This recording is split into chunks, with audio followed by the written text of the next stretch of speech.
Good morning, members of parliament, support staff, visitors in the public tribune, radio listeners, TV viewers, those viewing via social media, and members of the media. Welcome to Central Committee meeting number 9 for today, Tuesday, December 16th, 2025. We have established a quorum of 10 members. Please stand for a moment of silence.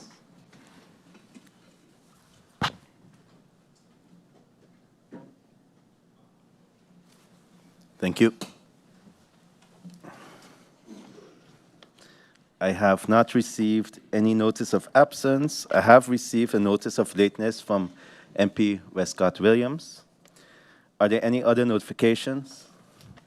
I see MP Myers would like the floor. MP Myers, you have the floor.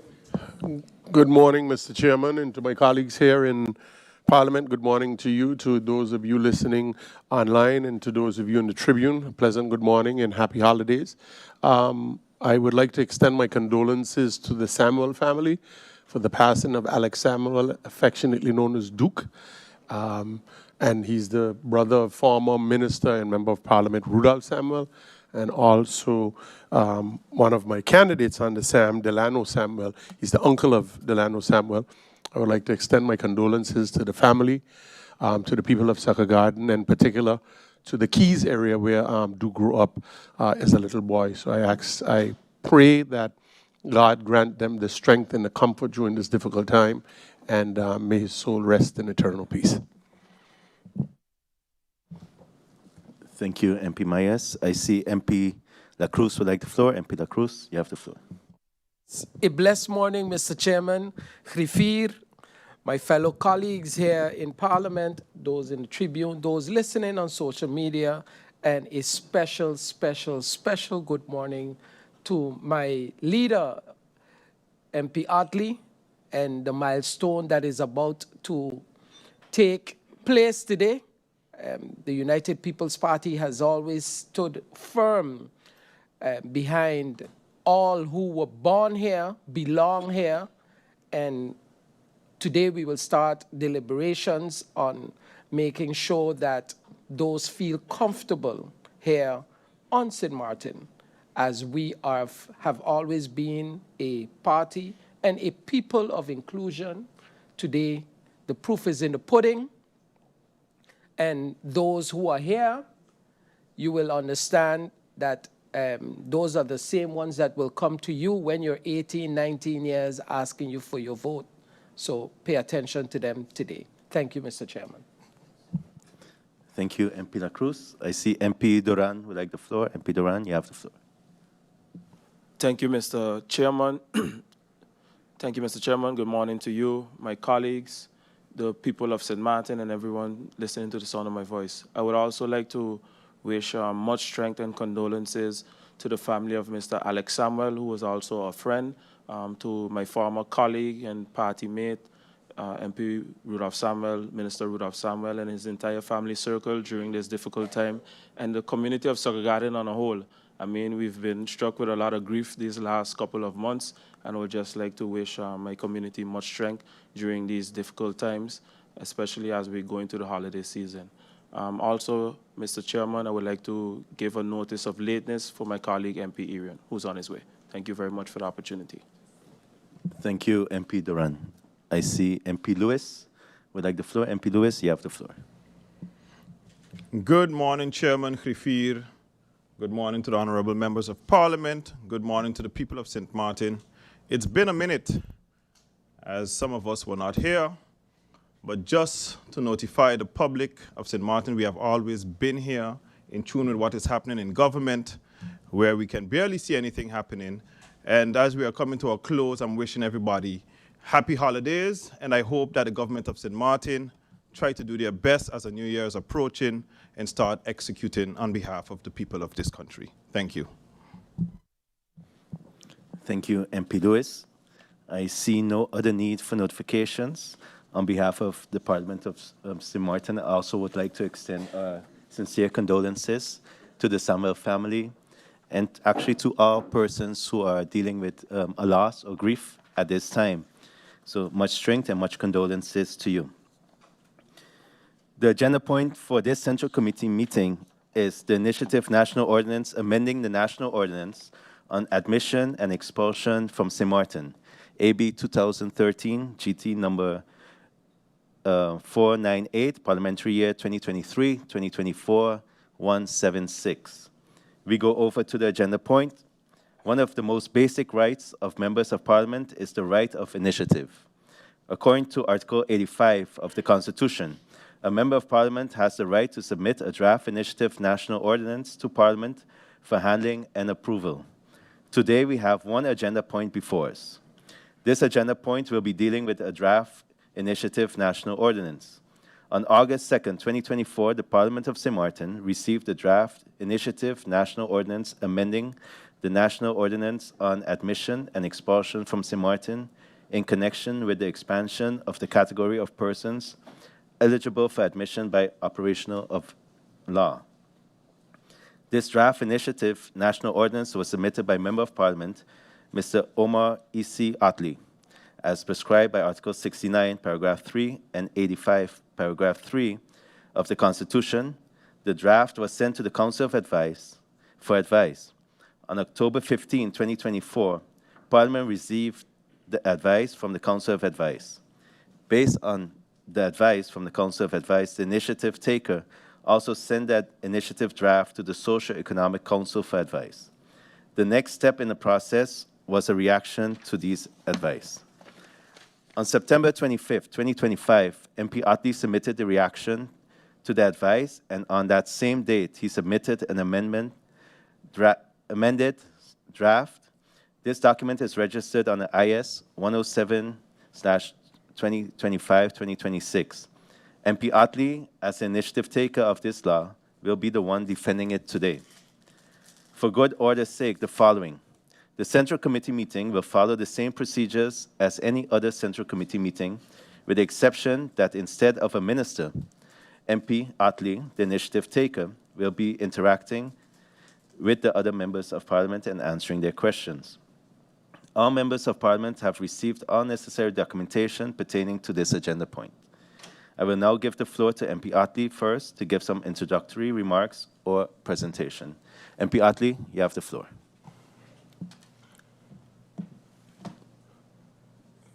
Thank you, Mr. Chairman. Good day to the viewing and listening public. Good day to my honorable colleagues. Thank you for being here to listen, and hopefully, once we get to that milestone, support this draft initiative. Before starting, I too would like to wish condolences to the Samuel family. Alex Samuel Duke is a close friend of mine. Well, was a close friend of mine. We had many good memories together. And as his best friend, my cousin Dwayne Myers said, it was a good run. So strength to the family and strength to him. I know it's hard, but hey, we will continue to push and work towards making Sint Maarten better, at least in his name. So without further ado, Mr. Chairman, I'd like to dive right into the presentation. We have here the amendment to the National Ordinance regulating admissions to and expulsion from Sint Maarten, in connection with the expansion of the categories of persons who are eligible for admissions by operation of law. We move to the agenda. We will discuss what is the problem, the solution, the situation, analyze real-life examples, current legislation, the proposed solution, amendment overview, and key remarks from the advisory board. So I'll start by saying this. How many of us know persons that we literally grew up with, went to school with, and they were born right here to later find out that they don't have official residency? I have experienced this, especially during election, where you would be surprised that people tell you, hey, I would vote for you, but I can't. And your remark would be, but all the time you hear, you don't have permit, you don't have residency. It's the reality of what we face. Too often, our young people then are limited to higher education opportunities that they can pursue due to documentation issues, whether it's being able to study abroad, the Netherlands, America, whatever it may be. It also hinders them from finding proper work. During our trip to the Netherlands, the Prime Minister made a presentation and said 42% of our population during the Inter-Expo Congress is limited to a high school education, 42%. Now, while this may reflect on our education situation in St. Maarten, a lot of it also has to do with this main factor. Our students are going to school, and some of them are demotivated because they can't go to Holland, Tallahassee, wherever it may be with their friends and continue their education. Granted, there is USM here, but there are those who just enter the job market. This also affects our job market, as we did a program, pilot program, when I was Minister of VSR with the Minister of TEAT and the Ministry of Justice, where we realized that persons now not having official residency force employers, and the tedious process in the government force employers to hire black. It affects our income, our tax income, it affects our immigration, and as I stated, our average education level. What is the current situation? So we have undocumented children born in St. Maarten, minors who were born here of foreign parents and stay here without permission. Then you have undocumented children born here are vulnerable because they do not have equal access to public service despite government measures to make such service available to these children, such as stated, the education. But most important, it is the right of the child to identity, self-worth, and a sense of belonging. The UNICEF study shows 20% of our population, of our youth, of undocumented children of St. Maarten. And in that 20%, there are percentages that were born here. So we have kids that are born here and considered undocumented. When asked the Minister of Education how many students are currently born here but are undocumented during the budget debate, it was again indicated data. Data is the problem in St. Maarten. So they said data is still pending. However, the preliminary data regarding the number of students currently registered undocumented in the public school are as followed. MLK, 60, Lainakana, 44, Ruby La Vega, 44, St. Maarten Vocational, 36, Mary Genevieve de Weaver, 128, Orania School, 43, Prince William Alexander, 14, equating to 369 students. It was also stated that while these students are listed as undocumented, some of them may be just because the parents, again, have not sent in the proper information. This leads us to the 2022 census. In 2022, according to the census, our population was 41,901. If we take a look at these figures, a large portion of the demographic, 67.2%, are foreign-born persons. This is an alarming eye-opener in our country. Please note that since 2022, it has estimated our population has increased along with the percentage of undocumented persons or foreign-born persons. With this amount of foreign-born persons, it is expected that childbirth will occur. Now, foreign-born persons does not equate undocumented, but the reality is the majority of our population are foreign-born. So what happens now when a child be born here of foreign-born persons without the right documentation? And then the child identity is left solely to the responsibility of the parent to ensure that everything is documented and submitted. However, as stated in my previous slide, there are situations within our very own school system where the parents don't even submit the proper documentation to the schools, much less submit to the government year in and year out. The current legislation. So we move to permission to reside. It is granted by operation of law, by temporary and indefinite permit, except for all Dutch people born in Curaçao, St. Maarten, Bonaire, St. Eustatia, Saba, Dutch citizens, born in Aruba before January 1st, 1986, who had either placed residence in Curaçao, St. Maarten, Statia, Saba, on January 1st, 1986. The children of the Dutch people mentioned under A and B are exempted. Article 3, the National Ordinance regulating admissions and expulsions from St. Maarten defines who may be eligible for residency based on operations of law. Article 3I creates a provision for persons born in St. Maarten to receive residency by operation of law once they have reached the age of 16 and have been continuously admitted to St. Maarten since birth. Today I'm here to explain my purpose of the amendment to this particular article and why myself and my faction believe it is important to address through the proposed legislative amendment presented to you today. Before moving to the next slide, take a look at the word that is bold, continuously admitted to St. Maarten since birth. All right. Prior to 2020, the application of this article was understood that continuously admitted meant to have valid residency permit. Then once 16, the child will receive permission by operations of law. Very important. Prior to 2020, the applications of this article was understood that continuously admitted meant to have valid residency. Then once 16, the child, right, received permission, operation of law. In 2020, the then Minister of Justice, Anna Richardson, took the decision to apply the humanitarian clause in the LTU to grant residency by operation of law to minors born on St. Maarten to foreign nationals who were undocumented and the fault of their parents. This is already an unwritten policy that has been implemented in 2020, and every minister since has operated by it, including the current minister is operating by this policy.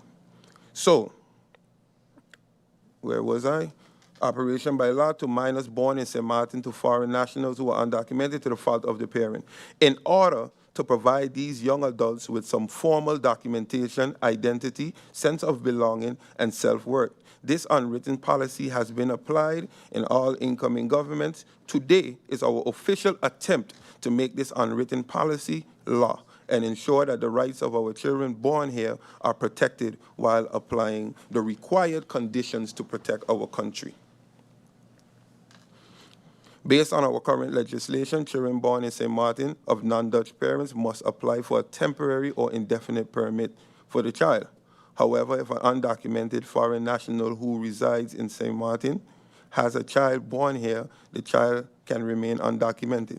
In addition, documented foreign nationals must adhere to permit requirements and application procedures, where oftentimes, due to the fault of the parents, sometimes the employer, it is not done in a timely manner.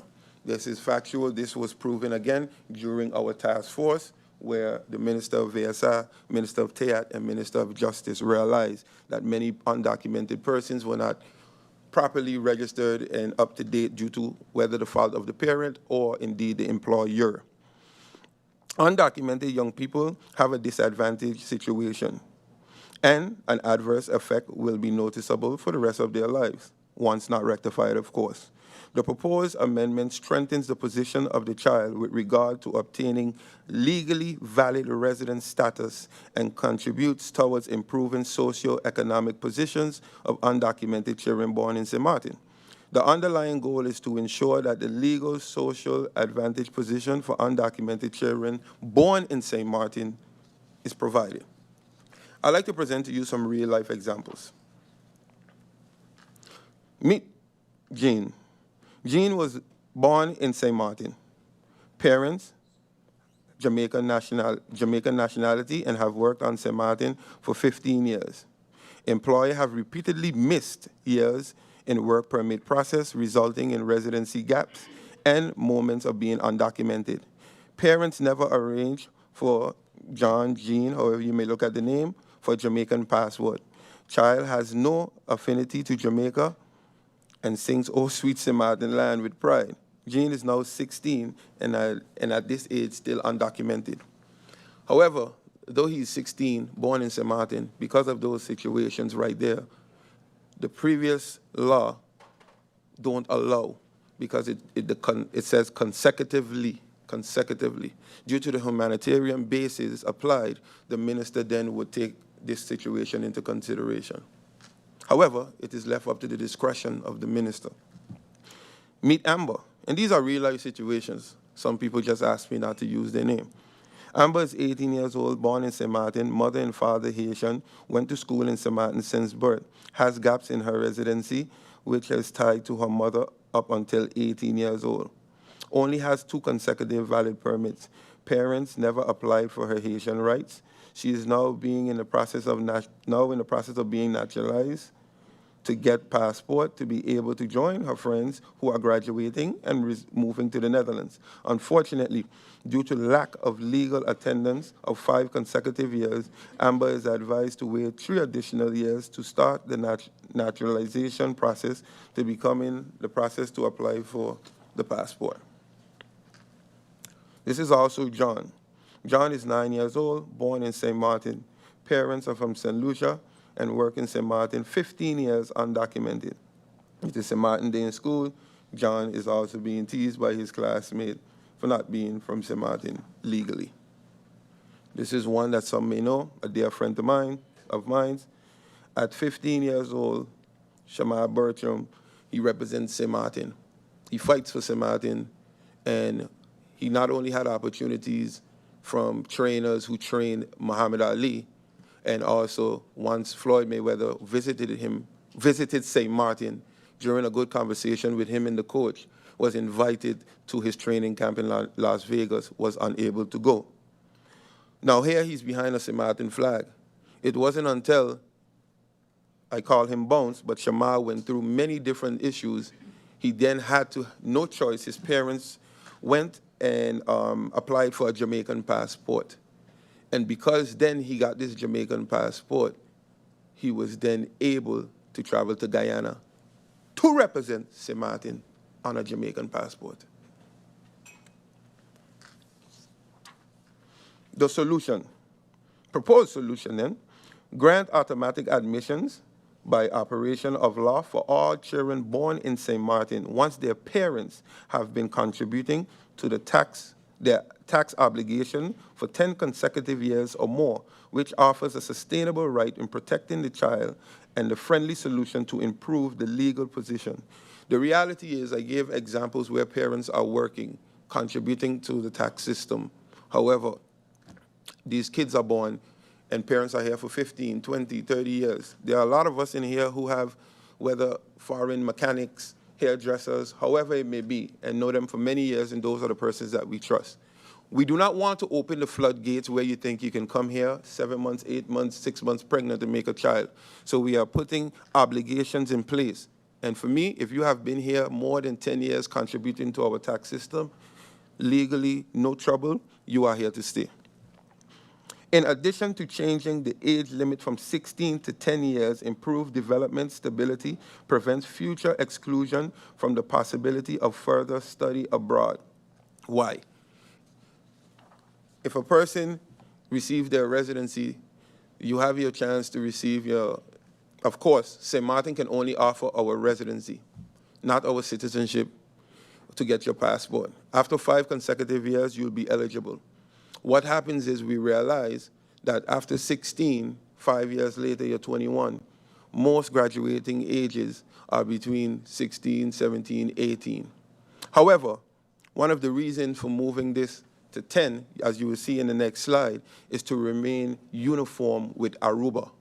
We are also in discussions with Curacao, who is looking into the amendment, and we are looking to create a uniform standard law under the kingdom.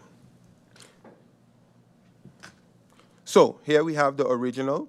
It says, persons born in St. Maarten who do not possess a Dutch nationality, provided they have reached the age of 16 and have been continuously admitted in St. Maarten. The proposed I have here is persons born in St. Maarten who do not possess the Dutch nationality, provided that they have reached the age of 10 and had lived in St. Maarten since birth.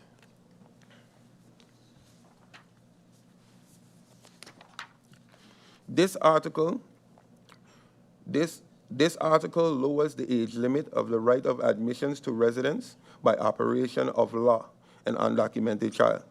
Legal residence is no longer a requirement if any proof can be provided that the child has been living in St. Maarten from birth, for example, by registering with a child care educational institution. The original Article 3 of the current legislation does not have a paragraph J. So we are asking to amend and add paragraph J that says persons born in St. Maarten who do not possess Dutch nationality or another nationality and whose parents have fulfilled the payment obligation under the tax legislation of St. Maarten for 10 consecutive years prior to the birth of the child will be registered. This article creates an additional avenue for children born in St. Maarten to be eligible for residency based upon law. The 10-year tax requirement serves as a safeguard and discourages opportunistic migration for the sole purpose of obtaining residency permit by childbirth, and guarantee that those who are rewarded with a residence permit have demonstrated a sincere long-term commitment to St. Maarten. Tax obligations refer to the National Income Tax Ordinance, the National Ordinance of Old Age Pension and Insurance, the National Ordinance of General Widow and Orphan Insurance, the National Ordinance of Accident Insurance, and National Ordinance of Healthcare Insurance. It is important to note that SZV as well does not at this moment look at residency or legal status, as SZV just focuses on those who work. And while I must say I've heard, yeah, correct. While I must say I've heard various within the media of the costs of undocumented persons on our healthcare system, the reality is, yes, that is a reality. Two, a lot of those undocumented are indeed illegal, but there are those who were born in St. Maarten. I have personally signed for, born in St. Maarten, do not have documentation and had to be sent out, and they are considered undocumented. That is not a struggle on SZV because at this moment, the government of St. Maarten, owes SZV over 300 million. Okay? So I move to the next slide. I'll be remiss of me not to mention my dear colleague Shamira Roseberg, who also submitted a similar amendment. The difference is MP Roseberg amended the age from 16 to 12. We chose to go with 10 in our own. As stated, we wanted to be in line with Aruba and remove the ambiguity of admittance and replace the requirement. So we wanted to create a uniform kingdom, a uniform age under the kingdom. So, of course, there's no right and wrong within the age. We just chose 10 for this reason. My colleague added paragraph I that adds a new requirement for proof of educational enrollment up to 8 consecutive years. And we introduced paragraph J as a new measure as approval for and publication of law to allow additional avenue to legal status in pursuit of protection of the right of child. So here we have key remarks from the advisory body. While the said requested more data, it is important to know on answers from the government written from the floor of Parliament to the Prime Minister, to the Minister of Justice, to the Minister of Education, data is very, very limited. So we then, persons, including minor. So while the said requested data based on the answers received from the government of St. Maarten, writing and on the floor of Parliament, the exact number of undocumented persons, including minors, on St. Maarten is not readily available due to the nature of undocumented migration and lack of centralized data on the population. In addition, applications submitted by stateless individuals are not recorded separately, very important, making it difficult to provide specific data on the number of applications submitted, approved, denied, pending over the past 5 years. The decision was also motivated by real-life scenario and presented with uniformity of Aruba, as stated above. Here we have remarks from the Council of Advice. So 1, the target group. The first draft that we submitted focused on stateless children, whereby the corrected target group are undocumented children. This has been adjusted. Acquisition of Dutch nationality. This remains the matter of regulating at the kingdom level, and the proposal, therefore, does not intend to change that, as stated before. What it clarifies is that lowering the qualifying age and creating opportunities for residency by operational level is the path to Dutch nationality becomes more accessible. The tax obligation, the Council of Advice wanted to know where would the tax obligation come from.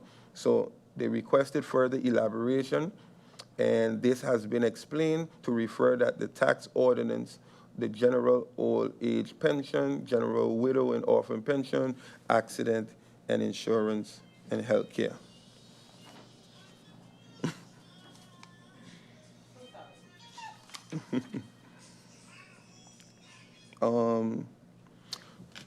Again, the purpose of this addition is to ensure that the children born in Sint Maarten to undocumented persons, so that's for one, who can prove that they have been paying tax for 10 years, receive residence permit at birth to protect the civil, political, economical, social, health, and cultural rights of the child. In essence, in addition to recognizing the child should not be punished for the legal or administrative shortcoming of the parents.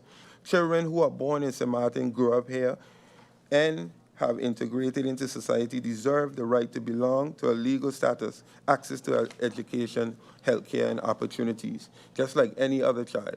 Leaving them in the dark creates a generation of undocumented and perhaps also stateless young people who are also vulnerable to exploitation, exclusion from poverty, not excluded from poverty. Similar to Aruba, the status of children granted separately, independently of their parents. Parents who have been working, paying tax for 10 years despite being undocumented clearly contributes to the country's economy and community.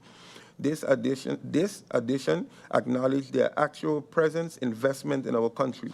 A balance is struck between compassion, responsibility, requiring documentation, and they have contributed.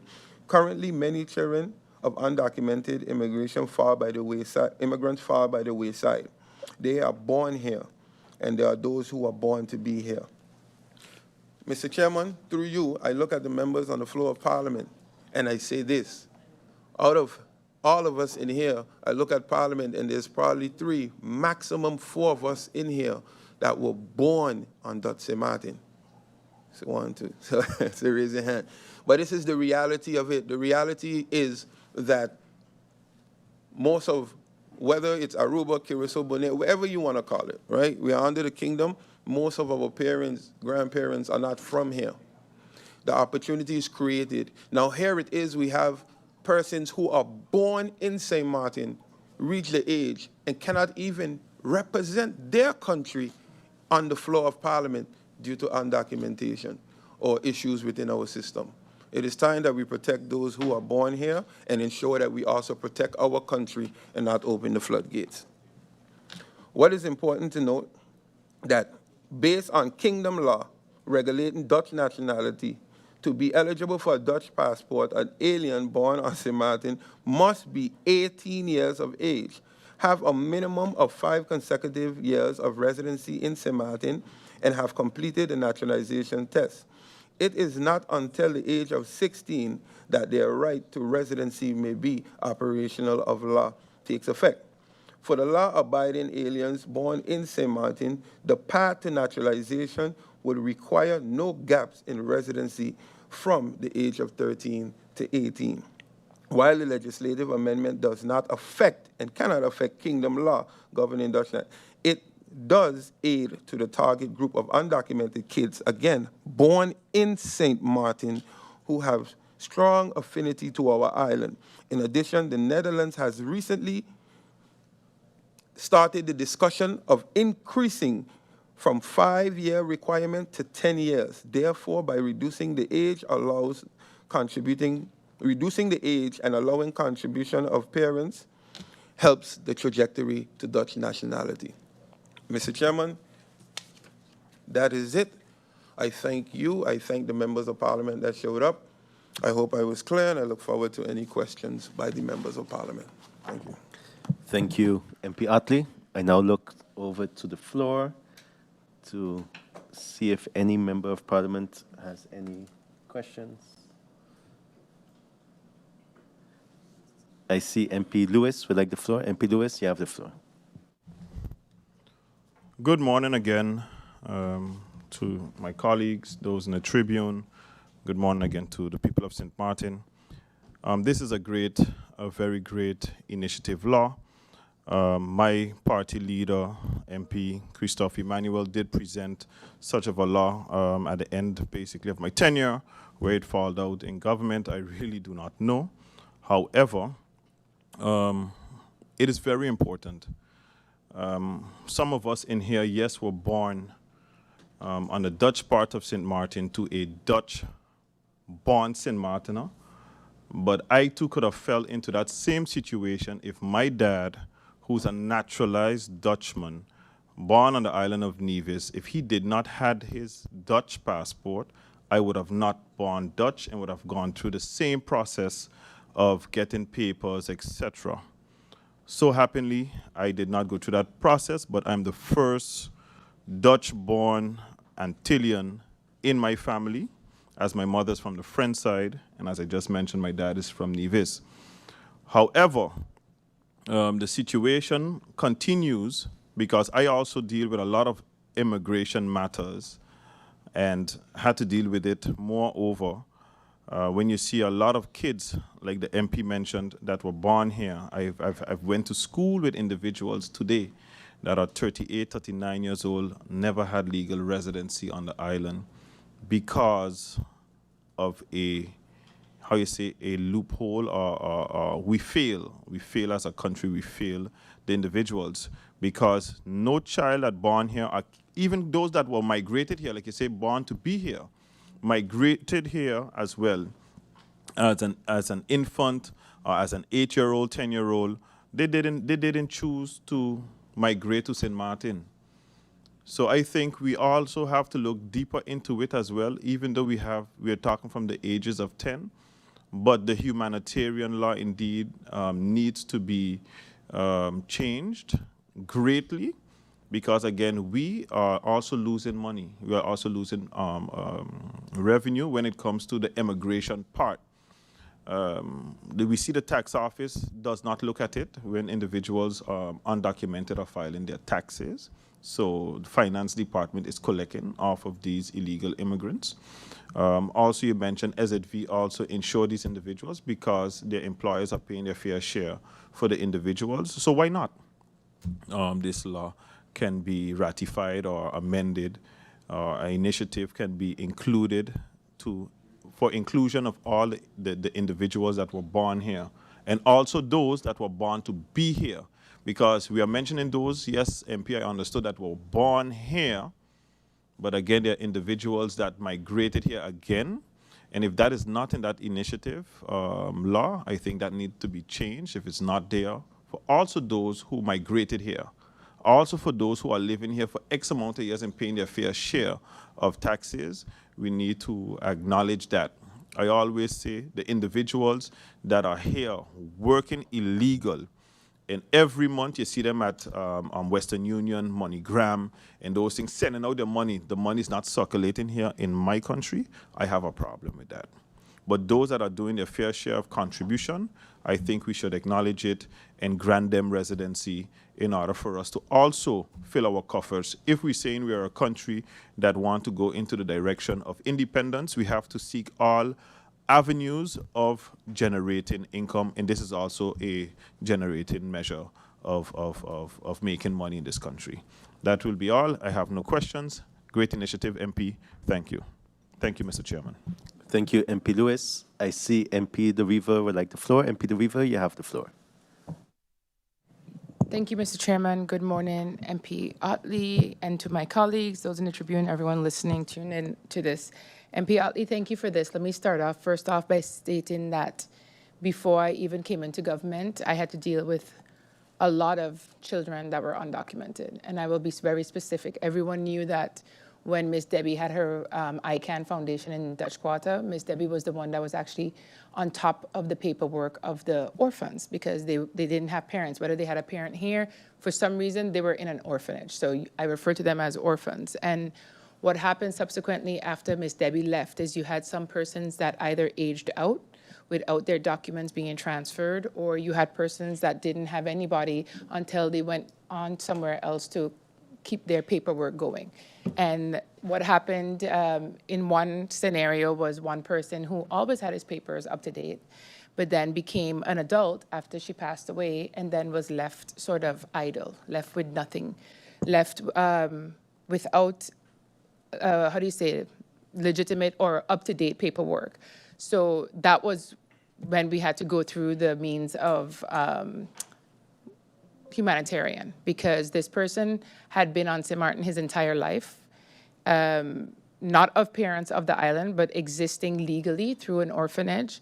And it took years. It took about maybe 4 years, 5 years. The proof is that you had to show that the person has existed and been in the education system in order to go through a humanitarian route. So I really appreciate you bringing this forward because it's something that we have dealt with, and whether or not people like to admit it, when you have idle hands, they definitely do become the devil's work. So if you have no prospects to youth who are orphans, you know, they're going to go by any means necessary to put food in their belly. And I see where we're going with this, and I can see myself in some of it, but I do have some questions as to where the education portion of this falls. Because one of the things that I asked about the first time I experienced this, so I would say now it's over 10 years ago, was because we have a compulsory education system. So whether kids are illegal or not, they have to go through the school system. And when I started asking questions about, well, isn't there a way that through your school system you could figure out, you know, who the kids are without trying to attack the parents for their illegal status? Because most of the time, the children that end up going to school is because parents were here on a permit, on a work permit. So for whatever reason, it went astray. You know, they weren't renewed. Maybe they lost their job, but their kids continued existing in the system. So, and then, you know, when I asked about this, the minister at the time, it doesn't matter who it is, didn't want to touch it. This is an unpopular situation. But again, when you look at the reality of our makeup of, and I'm sticking specifically to students, when you look at the reality of what your classes are made up of in terms of their status, you as a government are contributing to idle hands becoming the devil's work. So that's the aspect that I took it from. When you have children that have no options to do anything in their future, and these actually, like, two of them that I dealt with could have been amazing athletes, but they didn't have any prospects because of their status. So I want to see, and I apologize because I missed the beginning part of it, and I know you just sent the presentation, but I want to know what discussion is being held from the education side, because how do we know who they are unless they become an issue when they become an adult? I'll give you another story that happened lately, and this is something that we have to think about, because I know that MP Lewis talked about where his family with a French side link, and my mother's from the French side, my father's from the Dutch side. And no matter which way we like to look at it, as long as we like to say that one island, one people, we have two completely separate administration systems, two separate governments. We have no cohesion with how we do things, and everyone talks about it, but they don't put no action behind it. We have no cohesion and cooperation when it comes to how we manage this issue together, knowing that we have such a mix between both sides. And the perfect example would be, we had cohesion when we were doing border controls. We had cohesion when we had the gendarmes and then the police frontière on the border with our police officers, and maybe, I don't know who else was there, but I know that our police officers were there. So you had one child who, out of a family of 3, the mother started working legally on Sint Maarten, ended up moving to the French side. Her 2 younger children that are under the age of 18 all have the French rights.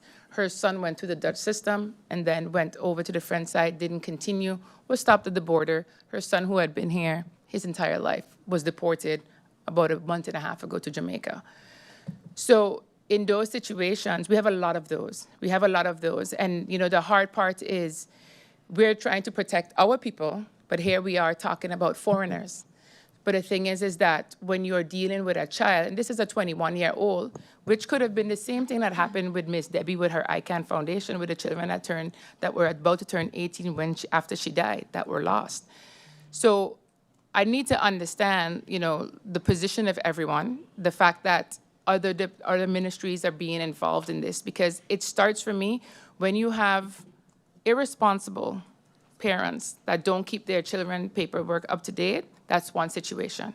When you have a system that will ignore people regardless of them trying to legitimize themselves, that's another issue.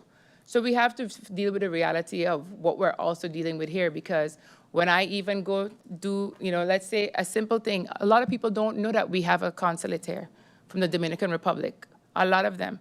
So one of your examples, I know that you had Dominican on it, a lot of the examples is about that. It was about Dominican persons, a parent from Sint Maarten, a mother from the Dominican Republic. The parents from Sint Maarten never acknowledge them. But they think because they have a parent with a Dutch passport who have a very, very common last name that true and true is from this island, going back generations after generations. What those people are dealt with is racism. They are discriminated against. That's number 3. So we have a lot of layers of this, and I can go off and talk here forever, because the reality is we have to have a tough and honest, brutally honest conversation about the realities here, because when people try to legitimize themselves, even though they have a consulate here, they are being met with resistance on the other side of the government. So I can go on with a lot of stories, and MP Lewis himself knows how many times I used to be there. And Minister Anna Richardson, you know how many times I used to be there. And it was always for kids I was looking after, for children, because the children were the issue. But when we are going to look at this, I understand the heart and the compassion behind it. And what I want to understand, then, my first question is, where's education's role in this? Because of compulsory education, because they know the status of children. And then what I'm a little bit, maybe a little bit confused about still is, I know that you're presenting this today, but I need a little bit more details to understand how it works, maybe in an example, because you gave us these real life stories that really helped me. But when we're doing the example, the 10-year tax thing is from something from Aruba that you adopted? Or so I'll answer. So I want to know the 10-year tax thing, because I know that you were changing the age to 10 years, which is Aruba, but I want to know how we got to the 10-year tax thing. Because everyone's obligated to pay taxes here, especially as a foreigner. When you come here to work, you should make sure the first thing that is basically perfect is your legal status, which means you have to pay your taxes as well. So when it comes to, and I'll give you another example personally. When I moved to London, even though it was part of the EU then, that was before Brexit, I got my national ID number. And because I was a foreigner, even though I had an EU passport, I was on the highest tax bracket. That's called an emergency tax bracket, which meant that I had to pay more taxes than everyone else there, even though I have technically the same rights as them, because I needed to regulate my taxes, go to the tax department and say, I am an EU passport holder working and living in London. I'm now on emergency tax. I'm correcting myself to make sure that I'm on the same tax rate as everyone else. All of those kind of scenarios can be something that we visit because of the fact that it basically pushes a foreigner working here to regulate themselves. You're not trying to, they have the same rights as me, but it pushes you to regulate yourself. Because we have scenarios where, same thing, they might be doing their taxes all the time, but then the other persons who have been legitimized stop doing their taxes. And then they start getting assessments, and they get assessments for 15 years. And then when they get liens on their properties, they cry foul. So we have a lot of layers. So I just want to understand how we got to the tax part of 10 years consecutive paying, because it seems to me, because of their legal status, they have to pay every year.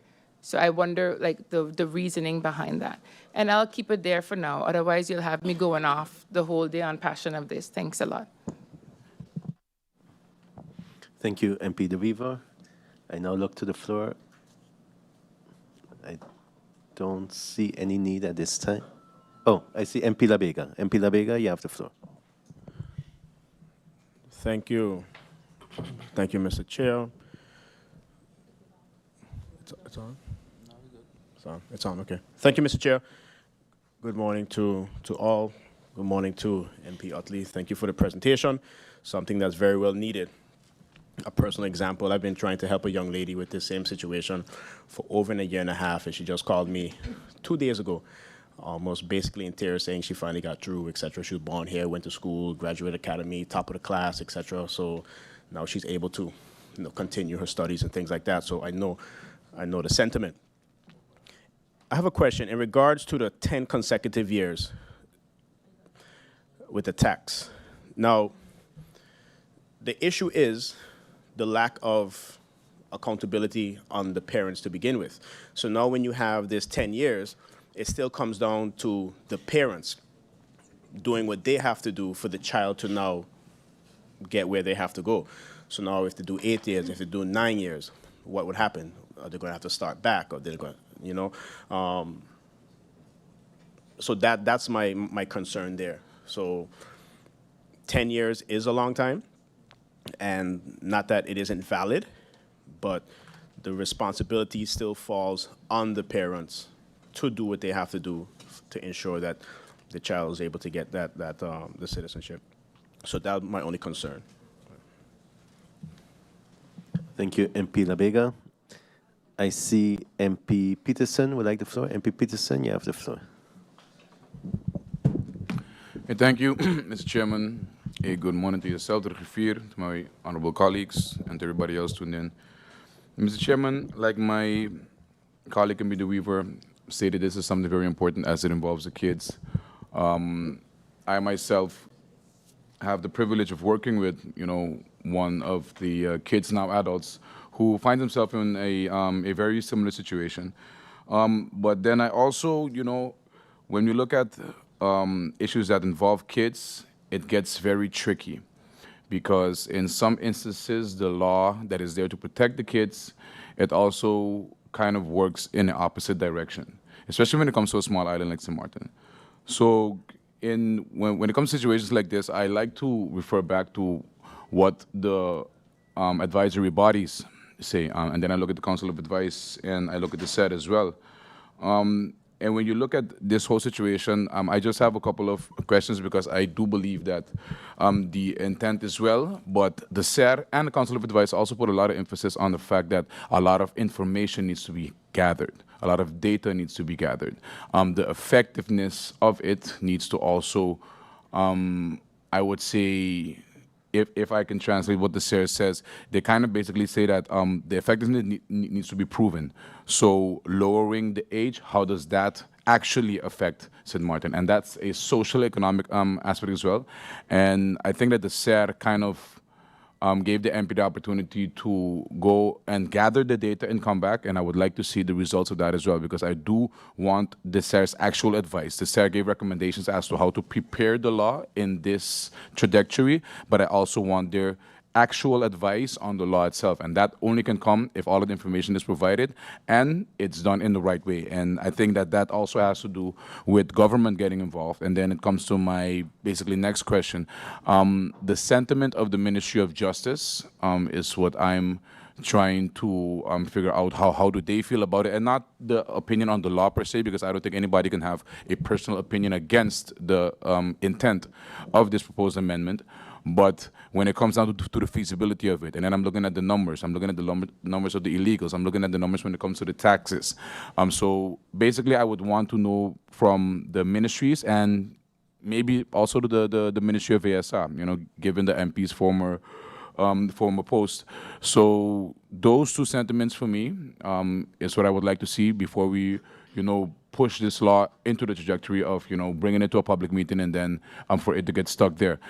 And then I think that what the MPs showed today shows that we as Sint Maarten, when it comes to our humanitarian responsibilities, be it at fault or not from ourselves, the kids are the ones who suffer.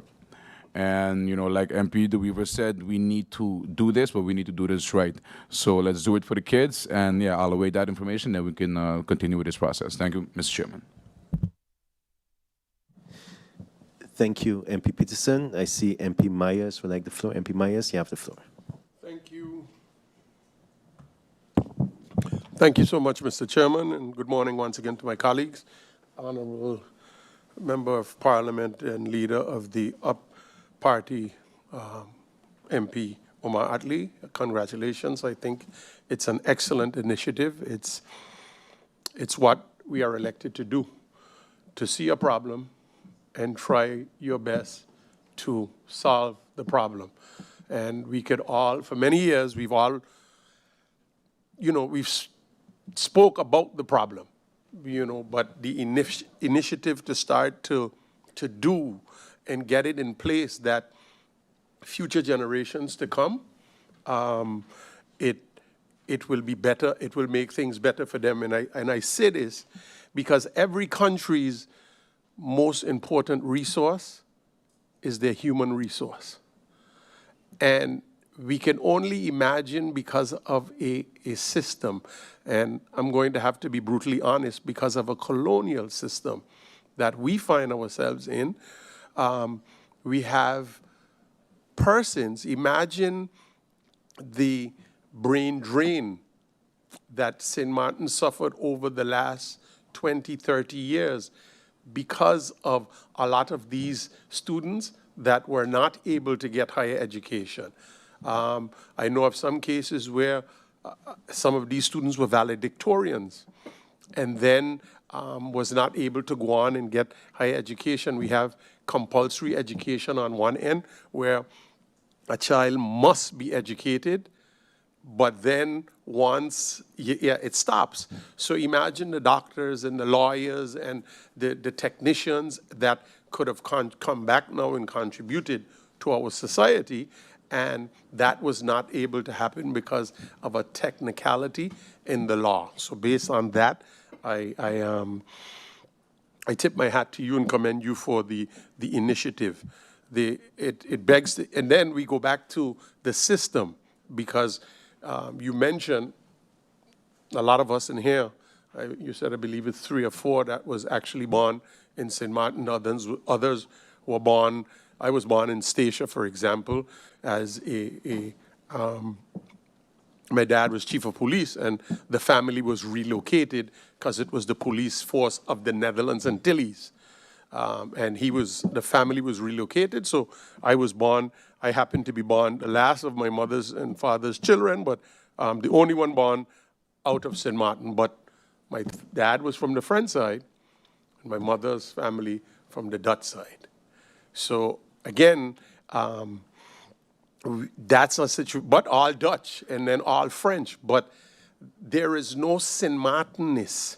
And how does Sint Maarten get to choose? We saw in France a couple of years ago, for example, where a child was dangling from a balcony, and an African national climbed up and saved the child, and he was immediately granted French citizenship for a good deed.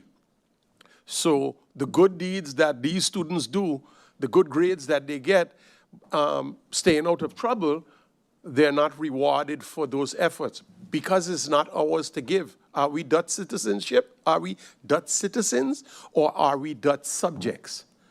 And I believe the latter is what is true. We are Dutch subjects because we cannot decide and define what it is we want in the best interest of Sint Maarten.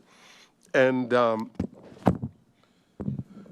the only question that I have for you as it relates to the proposal, and again, it's a good proposal and one that my faction can support.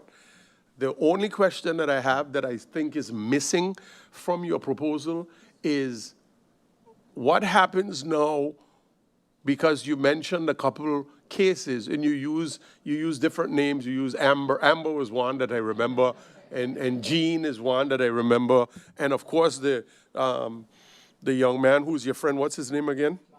Bounce. I know Bounce, of course, because through you. But what happens to those? I think you have to include in there, in your initiative law, the ones now that commit crimes, the ones that are not appreciative to what Sint Maarten has to offer. Because if you come to Sint Maarten, if families come to Sint Maarten and they're seeking a better way of life, and And that opportunity is not, while we welcome you and we want you to contribute positively to the society, then what happens to those that are not doing, in essence, what they're supposed to do? In, for example, Anguilla. Anguilla has a law that if the mother and father is working in Anguilla and they are not, and they have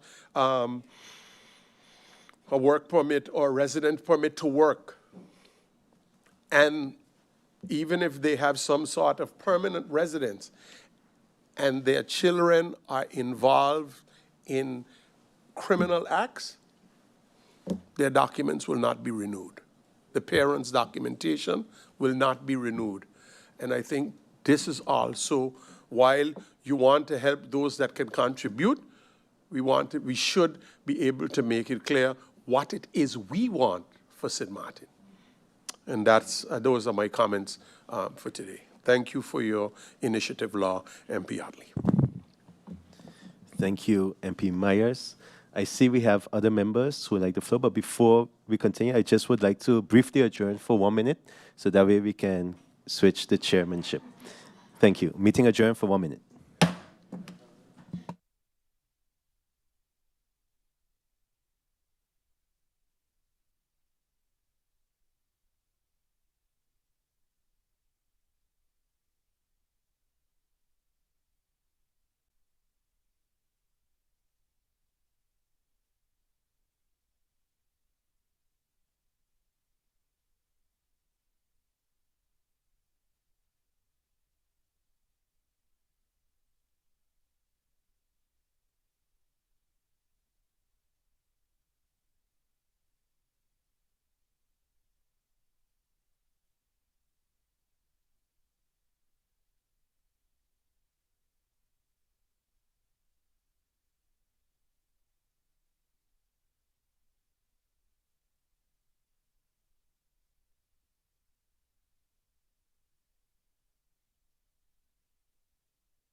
Members of Parliament, ladies and gentlemen, good morning and welcome back to this meeting that had a brief adjournment so that the acting chair and I could change around chairs, so to speak. I want to thank MP Waver for starting this meeting for me and proceeding with the meeting.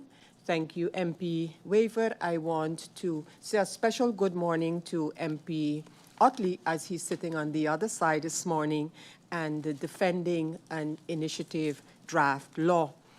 I followed the presentation and the members who have already spoken, and I would immediately continue with the list of speakers, members of Parliament, responding to the draft initiative before us, as well as to the presentation by MP Otley.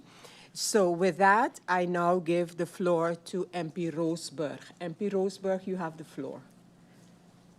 Blessed morning, everyone. Blessed morning to my honorable colleagues. Blessed morning to MP Otley sitting on the other side today. Blessed morning to the public present here today and to the people of Sint Maarten. Let me start off by saying it wouldn't be fair if I would say that I am not in agreement with this law, because I was one of them that started with bringing the law, and now my colleague is the one that is proceeding with it and hopefully bringing it to the finish line. So I'm not going to say that I'm not in agreement with it, because at the end, this is something that I started myself, and when I entered into the political arena, I meant it when I said I am here for the people. At the end, everybody would like to score, but it's not about the one who brings it, but it's about the effect on the people.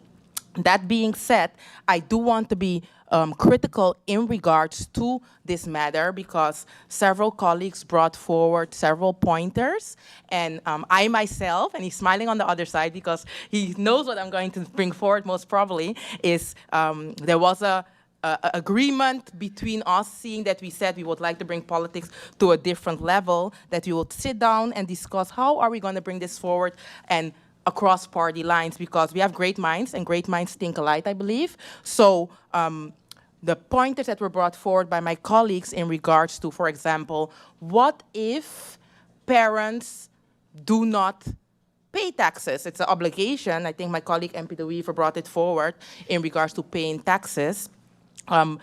Should the child be the one that is the dupe, as they say in Dutch, the jeopardized by that?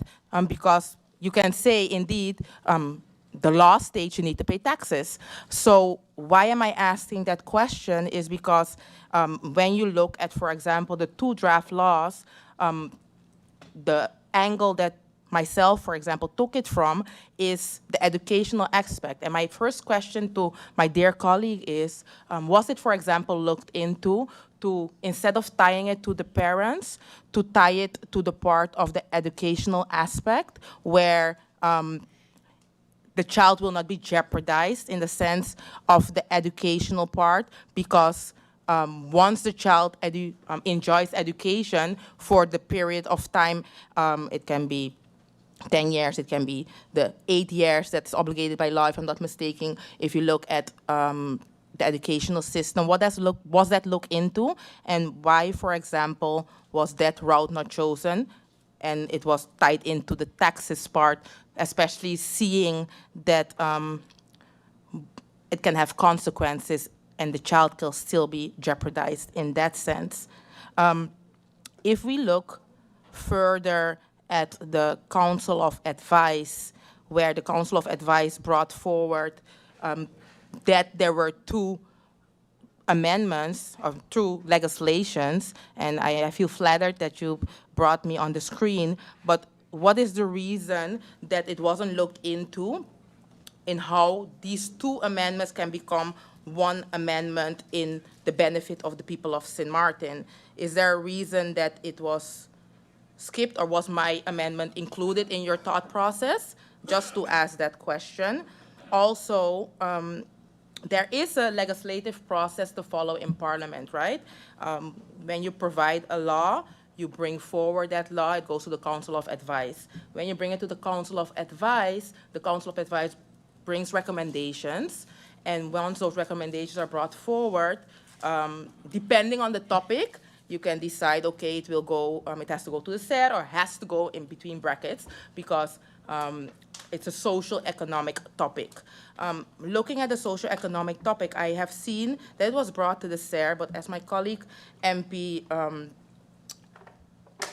Rayon Peterson, MP Rayon Peterson brought it forward. He said that the advice was brought to the SER, and the SER wanted data. Is there a reason why that data wasn't awaited? Because I have seen as well that it was brought forward that there were questions answered by the Prime Minister, if I'm not mistaken, and also the Justice Minister, but that was in regards to the budget.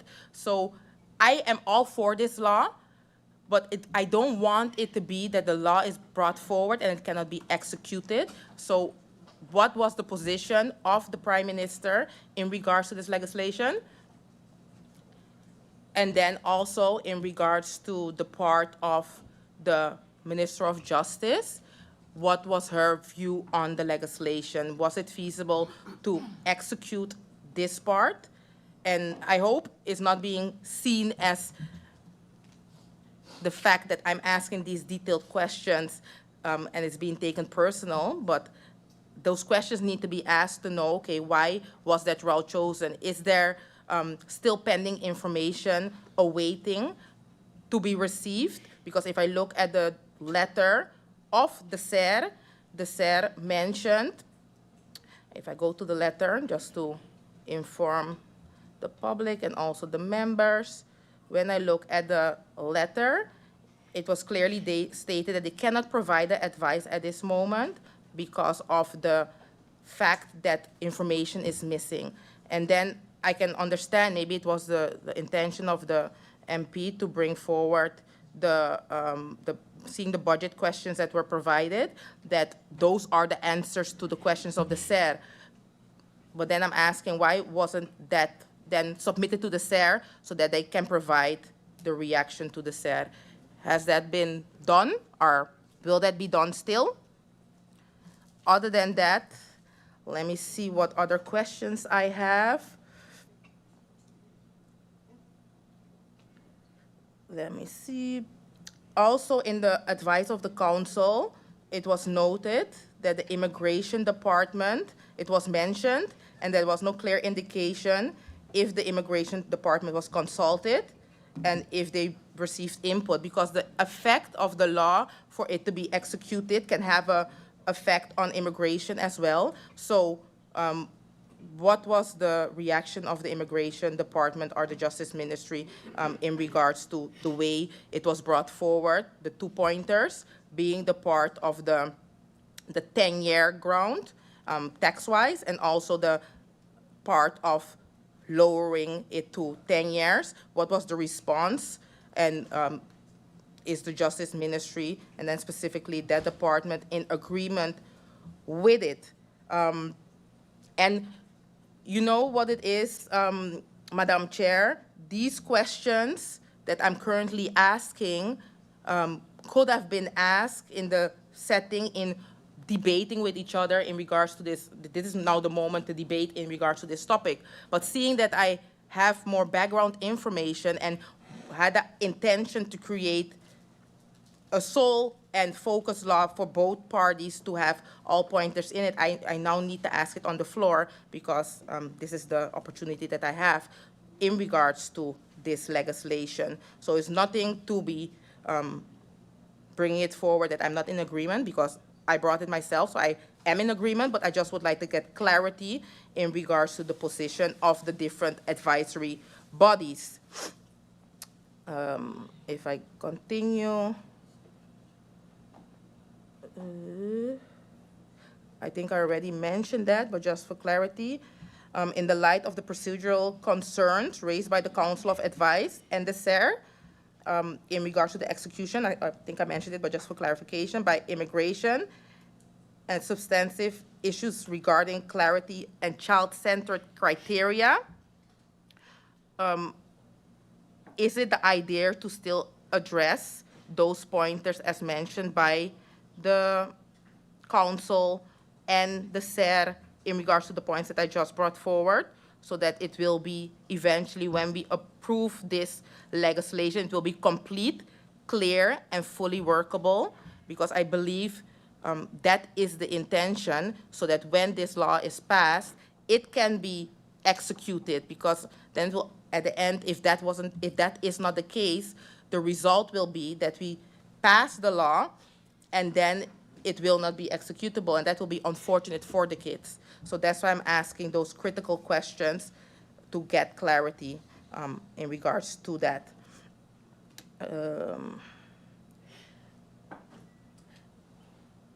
Has it been, because I'm seeing that in the legislation it has been mentioned, the part of undocumented and also stateless kids. I'm still seeing that in the document that I have received. Correct me if I'm wrong, but the fact of stateless children versus undocumented children? Has that, the data for that, has that been received to know those amounts?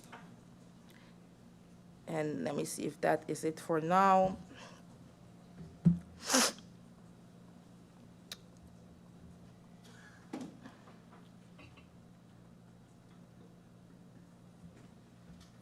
Let me see. I think for now I will leave it here, and then I will await the reactions to the pointers that I brought forward to get this legislation going. I would like to congratulate the MP as well, as I started off with, because this is something that is needed for country Sint Maarten, but I do believe it needs to be in such a stage that it will not eventually hamper the execution of it, and therefore those questions, I believe, need to be asked, because at the end, the ministers are the ones that should be able to execute it. And once we as Parliament pass a law, we also need to make sure that it's executable. And therefore, I believe there are those advisory bodies that provide advice not connected to government, maar onafhankelijk, so that we know what we will be passing and knowing that it will be enforceable. Because I myself, as a lawyer, have seen those kids, have fought for those kids, still fighting for those kids, and that's why I believe it should be regulated in the best way possible. Thank you. Thank you, MP Roosburg. I now give the floor to the next MP, and that is MP Veronica Janssen. MP Janssen, you have the floor. Good morning. Thank you, Madam Chairlady, and good morning to my colleague MPs, and good morning and welcome to my colleague MP Otley, who is sitting on the other side today. First of all, I would like to congratulate the MP on bringing this initiative. Many people have spoken about their specific status and where they were born, etc. I was born on Dutch Sint Maarten as well. However, I was born under a very peculiar circumstance of being born before 1986. And the law before then was that if your mother was, even if your mother was Dutch, and my mother was Dutch going back generations, she was, as it were, punished for being married to a foreign person, and as such, her children were not allowed to be Dutch. So in our case, I was not Dutch until I think I was about 15 years old, after many processes that had to take place. My question, in looking at what you brought forward here today, I have a question, because you mentioned that even the current minister is also applying this unwritten policy. And I ask now, did you ask the minister if she's applying this unwritten policy? Did she confirm? Did the current minister confirm? Via you, Madam Chair, did the current minister confirm that she's applying this unwritten policy? In the meantime, while sitting here, I consulted one of my little offline advisors, and I asked, because she knows a lot about this, because she is a product of exactly what we are trying to do here today. And I asked her, and the indication that I got from her was, if I can quote, children are being denied based on their parents being considered not making enough money. She also mentioned that there are cases of some children selected based on their background and others denied, and we heard another MP talk about that. And in particular, it was mentioned bias, nationality, stigma. And then it was also mentioned for personal reasons, maybe some people that you might know, they would get through, and there would be others who would not. So I definitely see the need for us to have a law and to have this streamlined. I think it also has to do with a lot of neglect over the years in applying certain laws, because I can remember there being a law back in our days that foreigners who were pregnant had to leave the island to make their children. So you would have less of the, let's say, undocumented children, or I don't know if that law still exists, so maybe the MP, through you, Madam Chair, can let us know if that law still exists, that foreign pregnant people would have to leave the country. We are faced, I think, with a system, I agree with the MP who spoke before, we are faced with a system that makes it difficult for people to make themselves legitimate. I think in many other countries, you can go online, you can indicate, listen, I want to come here, I want to work, and it goes a certain way. Or if you come to the island and afterwards you decide that you would like to live here, there's a process that you can follow. And although I think on the books we have that, my experience also in dealing with people who have been trying to make themselves legal after sometimes 10 years, after sometimes 5 years, even after 30 years, is that the process and the way to get it done is downright nearly impossible, and it's not a streamlined, easy way. And as a result, you end up with these children. My points now where I would like to see more done before I can say that I can throw myself completely behind what you have proposed is when I see that the SER and the council advice indicate that there is not enough data to substantiate the reasoning behind as proposed, the reasoning behind this law as proposed, I take that very serious. Because, yes, I heard the MP mention there is no data. When we do a census, we do not ask people, are you documented, are you not documented? However, in our training, as it were, our first 2 weeks in Parliament, when we had classes, what's that? What are those classes? Orientation classes. In Parliament, we had Dr. Ardine who came in and told us specifically about us doing the necessary data collection and research to back up our proposed laws. So I think that is missing, and because of that, I think that it makes the law seem need listings ripe, so it's not ready yet for decision making, just based on the data. And I think, as you know, I have been talking about bringing, for instance, this dog law. One of the reasons why I cannot bring it is because I'm busy trying to do the data behind, because of course that data doesn't exist either.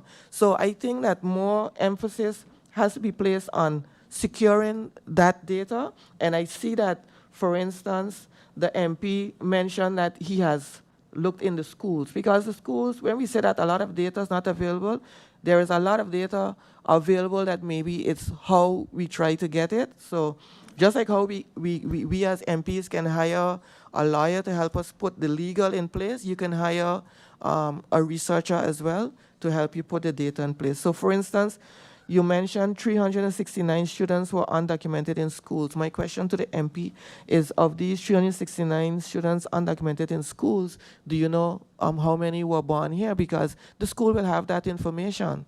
So were you able to get that information from the schools?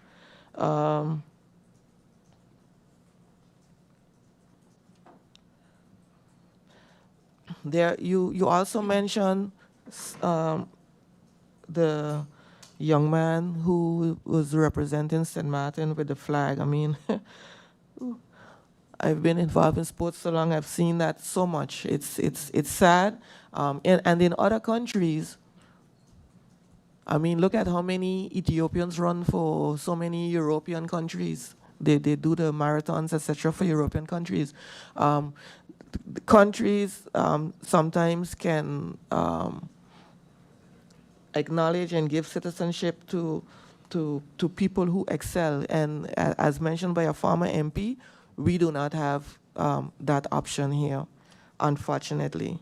So I just wanted to mention that, highlight that, indeed, in what you have mentioned.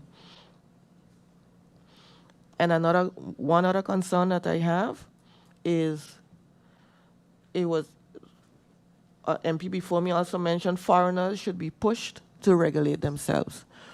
I think that we have seen, and again, data is needed for this, we have seen where foreigners, because they have children, and because the children are nearing the age now to go to study, they start getting the documents together, and they start regulating themselves because they need to have their children regulated. So you see that push, there's an extra incentive to get it done. But if we lower the age now to 10, how many of them, and the parents are no longer have to do anything, how many people will try to legalize themselves? And it's important, I think, to encourage people to legalize themselves. When my father came to St. Maarten, one of the first things he did, he said, was go straight and make sure that he was legal and everything was in place. How many people do that now? And the consequences are these here now with the children. So all in all, I am definitely for this law initiative that you brought here. I totally understand it, and I understand the necessity for it.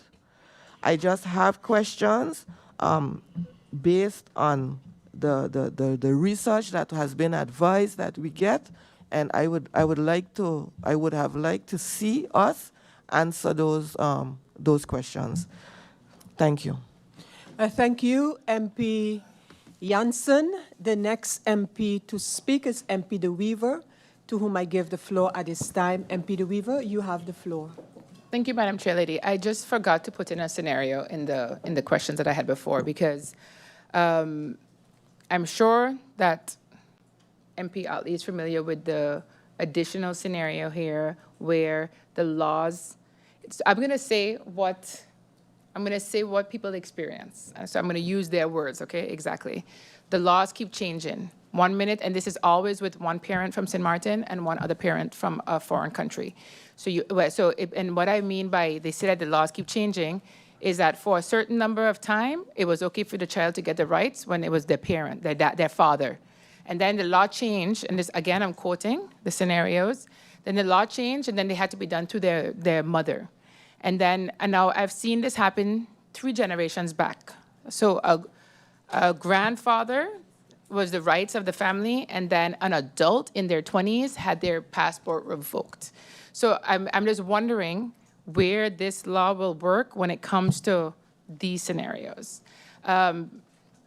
Because when you have inconsistencies in the law, which is not publicized, like if it's not public information readily available for people to understand, you can understand why there's this frustration in them when they actually are really trying to legalize themselves and their documents. Again, I'm not talking about foreigners. I'm talking about a Sint Maarten parent with a child. So again, I will give you the scenario of where a father of 4 children, all acknowledged by the father, and all the other children have their paperwork properly, but because one child was born, and I think it was the year, I don't know, maybe 2013, the child was born I lied, sorry, because the child is now, we're in 2003. So 2003, because the child is an adult. One of the children was born in 2003 when the law is no longer applicable for the child to get their rights by the father. But all the other children have the rights. The mother is Dominican. So the process now that's happening is the mother has to try and get her documents from the Dominican Republic when she has never had to get these documents before for this child that cannot get their rights, who's now a 21-year-old. Can't work, can't do anything because they ask for IDs. And so these are the situations I'm talking about. But you can't tell me that person doesn't have the rights, like me, when his father is a long-time Sint Maarten name, known by everybody, but the law keeps changing. So this is why a little bit of consistency and clear rules should be made, and it's not only being catered towards foreigners. It's catered towards a Sint Maarten person that decides to marry a foreigner. They're married, happily married, in love for over 25 years, yet one of their children cannot be getting the rights for it. So thank you for bringing this forward. I'm getting a lot of messages from people, and they say certain things, and when I hear some of my colleagues talk, I'm like, I'm on the edges so much because I want to protect my people, but that's part of my people. That's a person who's been here for God knows how many generations, and this is why it's so hard, because when I hear some of my colleagues talking, and maybe even when you were presented at a certain point, I'm like, yo, obligation is you pay your taxes. You come here, you pay your taxes. Whether I'm from here, I pay my taxes. But you like, it's when you're listening to this, you're like, but why am I responsible for giving someone child legitimacy when parents were responsible enough to have a child, to reproduce? To have a child, that should be their responsibility. And this is where I'm always on the fence, because I'm like, why is it now my responsibility as a government, because of irresponsible parents, that I have to go give children automatically the rights to be here? And again, I'm going to say the uncomfortable thing. During your presentation, you mentioned, well, we don't want everybody to come here and have a baby when they're 8 months pregnant. Most of the time, people aren't supposed to travel in the 3rd trimester, but if you're not showing and you're not big, you can go anywhere you want. And this is where you have heard the term that is, it's a little bit discriminatory, but the term exists, and they call anchor babies for a reason in America, because people would just go to America because they had birthright. By being born there, automatically they have the citizenship. So this understanding of everything in detail is what I really hope that we can continue once you give us the answers of understanding how do we avoid, and I'm going to think of another word, I don't know the word now for it, the anchor baby issue, where while we're trying to regulate our whole immigration status here and make sure that we keep our citizens that are voting citizens happy too, but we have an issue where half of our voting citizens have a foreign spouse and they're stuck with a child, whereas all the other children can have their rights, and they're stuck with a child without their rights because they're 21, and the law changed that daddy had to be Dutch in 2003, not mommy anymore, and then it changed another time where mommy had to be Dutch in 2003 from here. So I really hope that we can go into the intricate details of all of the issues that we have with this. Thank you, MP. Thank you, Madam Chair. Thank you, MP De Weaver. The next MP to speak is MP Irian. MP Irian, you have the floor. Good morning, Madam Chair. Good morning, SG. Good morning to my colleagues. Good morning to Honorable MP Otley, and thank you today again for the initiative. MP, I would say that I'll be the first to say I don't want to be a hypocrite. I remember this came up during the time of elections, and I was like, election gimmick, maybe. And I'm happy that today you have proven not only me wrong, but everybody else, right? And I'm happy that you continued with this initiative, and an initiative that, as you mentioned, these individuals can't even vote for you, right? So it shows your true concern for the everyday small man in this country. So I'm happy that we are doing a better job as politicians to not just having campaign promises, but executing and following up on our campaign promises. And I hope that we continue to do this.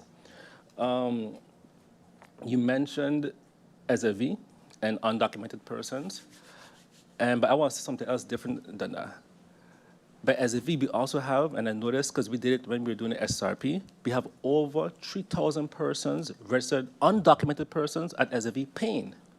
So we could talk about, because you mentioned, yes, in your presentation, yes, we might have an undocumented or illegal person that let's say, puts a load on SFV because they have to pay a medical bill, but they are also covered by more than 3,000 persons contributing. So those 3,000 persons contributing are paying for that one incident that we have, right? We have 3,000 persons here that are putting money into the same SAV that you mentioned is owed millions by the government, right? 3,000. Yeah, you said 300 million, but I think that's a little off. But at the end of the day, we have undocumented persons contributing every day to our society, right? Paying into these same systems. And I believe that this initiative law is just the first step. Just the first step. We have a lot more work to do. I think I've said this before. members that are part of this coalition, they have convenient memory, right? They say things when it's convenient at times. We talk about lack of data. And I understand what you're going through because I also sent questions for initiative laws that I'm working on to the government, right? Because I needed data, right? What does the government say? No data, no data, no data, no data, no data. The government didn't say at no point in time, because the same laws that I'm working on, the government at some point they have to work on too. The government didn't indicate that they're going to start to get the data. They said, no data, and we don't know when we're going to get the data, right? So what are you supposed to do? But we do have data, all right? Because everybody here has concerns. Everybody here has a story about this individual, right? So what do you mean we don't have data? If anybody in here talk about a story or an experience that they have, isn't that data, right? Why are we here then today? Coalition of convenience, right? The same coalition, right? The Minister of Finance came here today, a few months ago and said for the dividend withholding tax, no data locally. We use the data of another country. Support as part of the accomplishments for this year, dividend withholding tax without data. The same coalition, right? For budget debate, we vote for a budget. The minister said we didn't have the data either on a promise of a budget amendment that ain't here yet. So they want to follow the law at convenience. And that's not just the budget, it was the Constitution. Today the government is making payments without a budget amendment, we go into 2026. But they want to follow laws. There's lack of data. You know, MP, and I heard another MP mention about, and correct me if I'm wrong, about doing legislation together. And I hope that that energy about working across party lines and laws and amendments, I hope to have the same energy going forward. Because I remember, and correct me if I'm wrong, months ago, right, it was said, and I was told this by your people, a suggestion came up about working together on this legislation. And it was said, no, let me get my feedback, we're gonna wait and see, and then we're gonna work together. Because we could have worked together 6-7 months ago, and today we would have 2 MPs sitting there today. It can't be working together at a convenience because one MP is now ahead, and I don't want to lose that momentum. We gotta start from the beginning. When we want to show maturity, when we want to show true leadership, and we want to show, hey, let's do this in the best interest of St. Maarten, the legislation could have been done together a long time.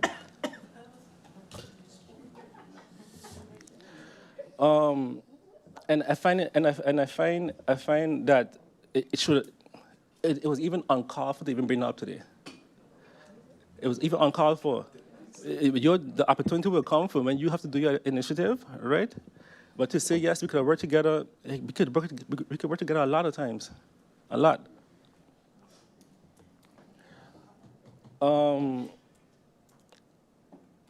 I think one of the important comments today of support for your initiative law was by the faction that appointed the Minister of Justice that says they has your support. I'm assuming the faction had some type of conversation with the minister, and I think that's important. For me, that was an extra vote of confidence today for your initiative. And like all of us here today already said, we have the data. We know all the persons. We're talking about students that didn't get opportunities. We have the data. And I would say from the faction of the National Alliance, right, the data that you're lacking and the support that you need, you will be given by our faction. So we want to see this law done, expedited, matter of fact, and whatever support that your faction yourself needs from us, we will get it done. Because there's also no data proving that the current system works either. Thank you, Mr. Chairman, Madam Chair. Thank you, MP Irian. The next MP up to speak is MP La Cruz, to whom I give the floor at this time. MP La Cruz, you have the floor. A blessed morning, Madam Chair, Lady Griffier, my fellow colleagues, all those in the Tribune and listening once again. Madam Chair, Lady, I've said it once, I'm going to say it again. This is a topic that touches me profoundly. Today, the name Richard Charles cannot seem to get out of my head because he was my student, born on this rock, deported to a country that he never visited in his life, and was murdered in Haiti. I received a picture of him at that point with a hole in his head. And that prompted my whole fight and discussion with everyone concerning the right to be here when you are born here. And I listened to my colleagues discuss data, taxes, parents just coming here to make children, and other topics that are not totally out of bound, but I have one question that continues to ride my mind, and that is, an agreement was drafted between the Dutch and the Americans for rechtswege. A person that was born in the US can get a police report, a birth certificate, proof of insurance, and writing in Sint Maarten, and have the same rights as an Antillean. Born in the US, decided by the Dutch. Yet we sit here today discussing children that were born on our soil, children that were born here on Sint Maarten, children that have been to school here on Sint Maarten, children who have known no other country, whom, like Minister MP Otley mentioned, sing, "Oh, sweet Sint Maarten land." We are here discussing, asking for data, why we should do it, why we should not do it, what are the repercussions. Now let me explain, Madam Chairlady, what the repercussions are. Richard Charles was the valedictorian of the school. Richard Charles was brilliant. Richard could not get a scholarship because his parents lapsed at some point. So he could not continue and become what we all expected him to become here on Sint Maarten. Richard fell in the system, like MP Myers mentioned. What do we do with children like that? These are our children. That is my reply. He was not made to be who he was, living in another country. He became who he was here. The problem that happened is hunger. We are now talking about the justice system and all the crimes happening. Madam Chairlady, hunger, and it's not that I'm condoning it, so please don't twist my words. We are talking about someone that continuously doors are being shut before his face. You cannot get a job because you are not registered. You can't get a scholarship because you don't have no papers. You don't have a Dutch nationality. Do you know what we have now created on Sint Maarten? Because at some point, if it's 21 years old, 22 years old, that child will receive that Dutch nationality. And the passport would say, born on Sint Maarten, nationality Dutch. At nowhere it states, born to a Jamaican parent, to a Haitian parent. But by that time, like my colleagues mentioned, what you have now created is a law, sorry to put it like this, right? A dumb Sint Maartener. You know why? Because literally you have not given him the opportunity to go ahead and contribute and continue growing in this country. So we are sitting, discussing all of this, while someone else once decided for us that that person could just come from the US, sign in, boom, and have the same rights like me and you. Let that sink in. We are now discussing something that should have never been a discussion. We here on Sint Maarten should be taking care of our own. And MP Otley, I am so happy.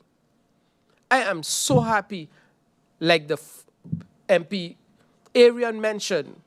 Many have talked the talk. We are walking the walk. We will take care of it by the hook or the crook. Data, all nice.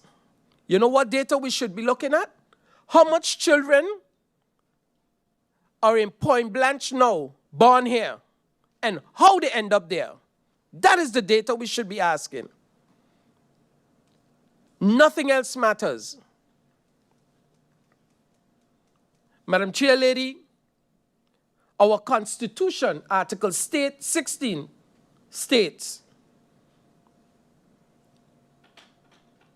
all persons in Sint Maarten shall be treated equally in equal circumstances.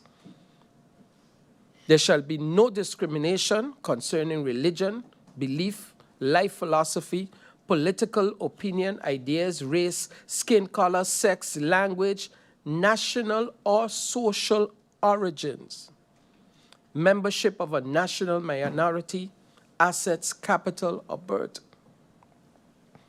In my opinion, Madam Chair Lady, this is a form of discrimination against our own, because others could come here and get it laid out on the map. I did a little more digging.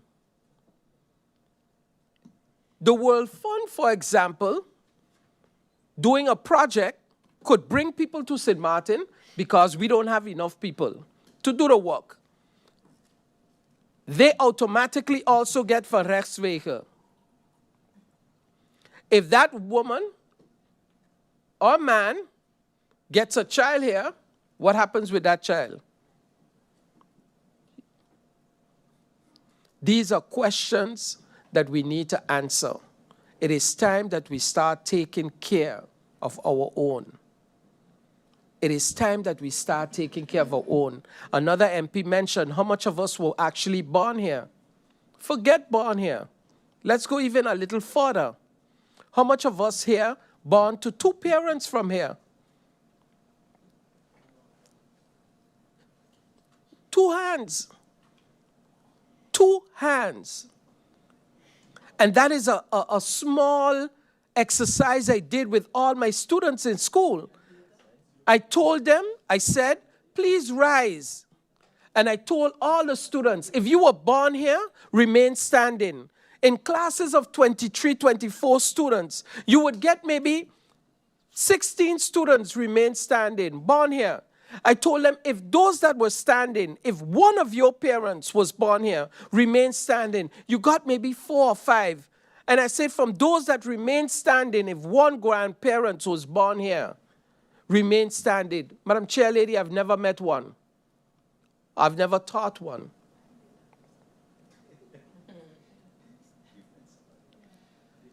And where do we go from there? Because the discussion is simply, we are being placed in a position to discriminate against our own. Europe borders are open. Now it's an EU passport. But yet our borders are being controlled against our own Caribbean people. people who we have more ties to than anything else in the world. These are the things that I, Madam Chair Levy, would love the discussion to be about. Let us move forward and see where we are going as a people, as a Caribbean people. And I don't want to echo MP Meyer's words, but they ring hard in my ears. And it is the separation, the colonialism that was put on us. We don't have a choice, but we have a choice today to start moving forward and giving our own the opportunity to belong. The sense of belonging is the most important. You want that child to grow up feeling, I am a Sint Maartener, and not repping Haiti, Dominican Day, Santo Domingo Day, harder than he reps our Sint Maarten Day, because this is where he born. Thank you, Madam Chair Lady. Thank you, MP Lacruz. The next MP up to speak is MP Weaver. MP Weaver, you have the floor. Thank you, Madam Chair. Good morning to Griffier, my honorable colleagues, those in the tribune, the honorable MP sitting across the room, and his support staff. I'm happy to hear that we have statisticians in our midst today as well,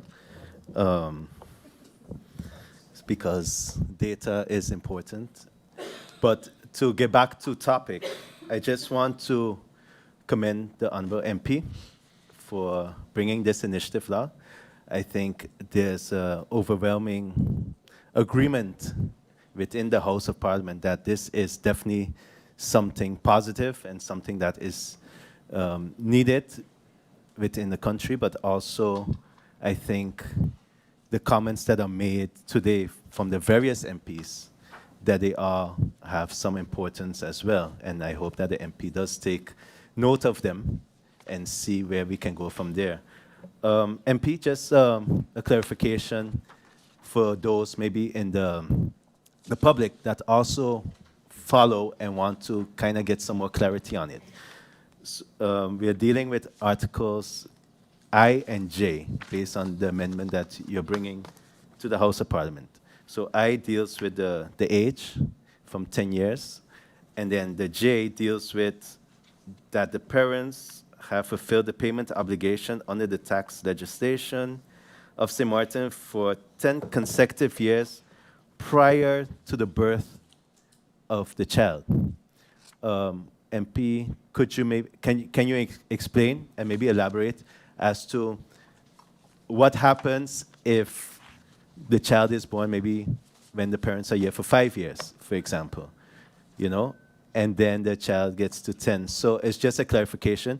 Do they both have to align with each other, or how does that work in practice?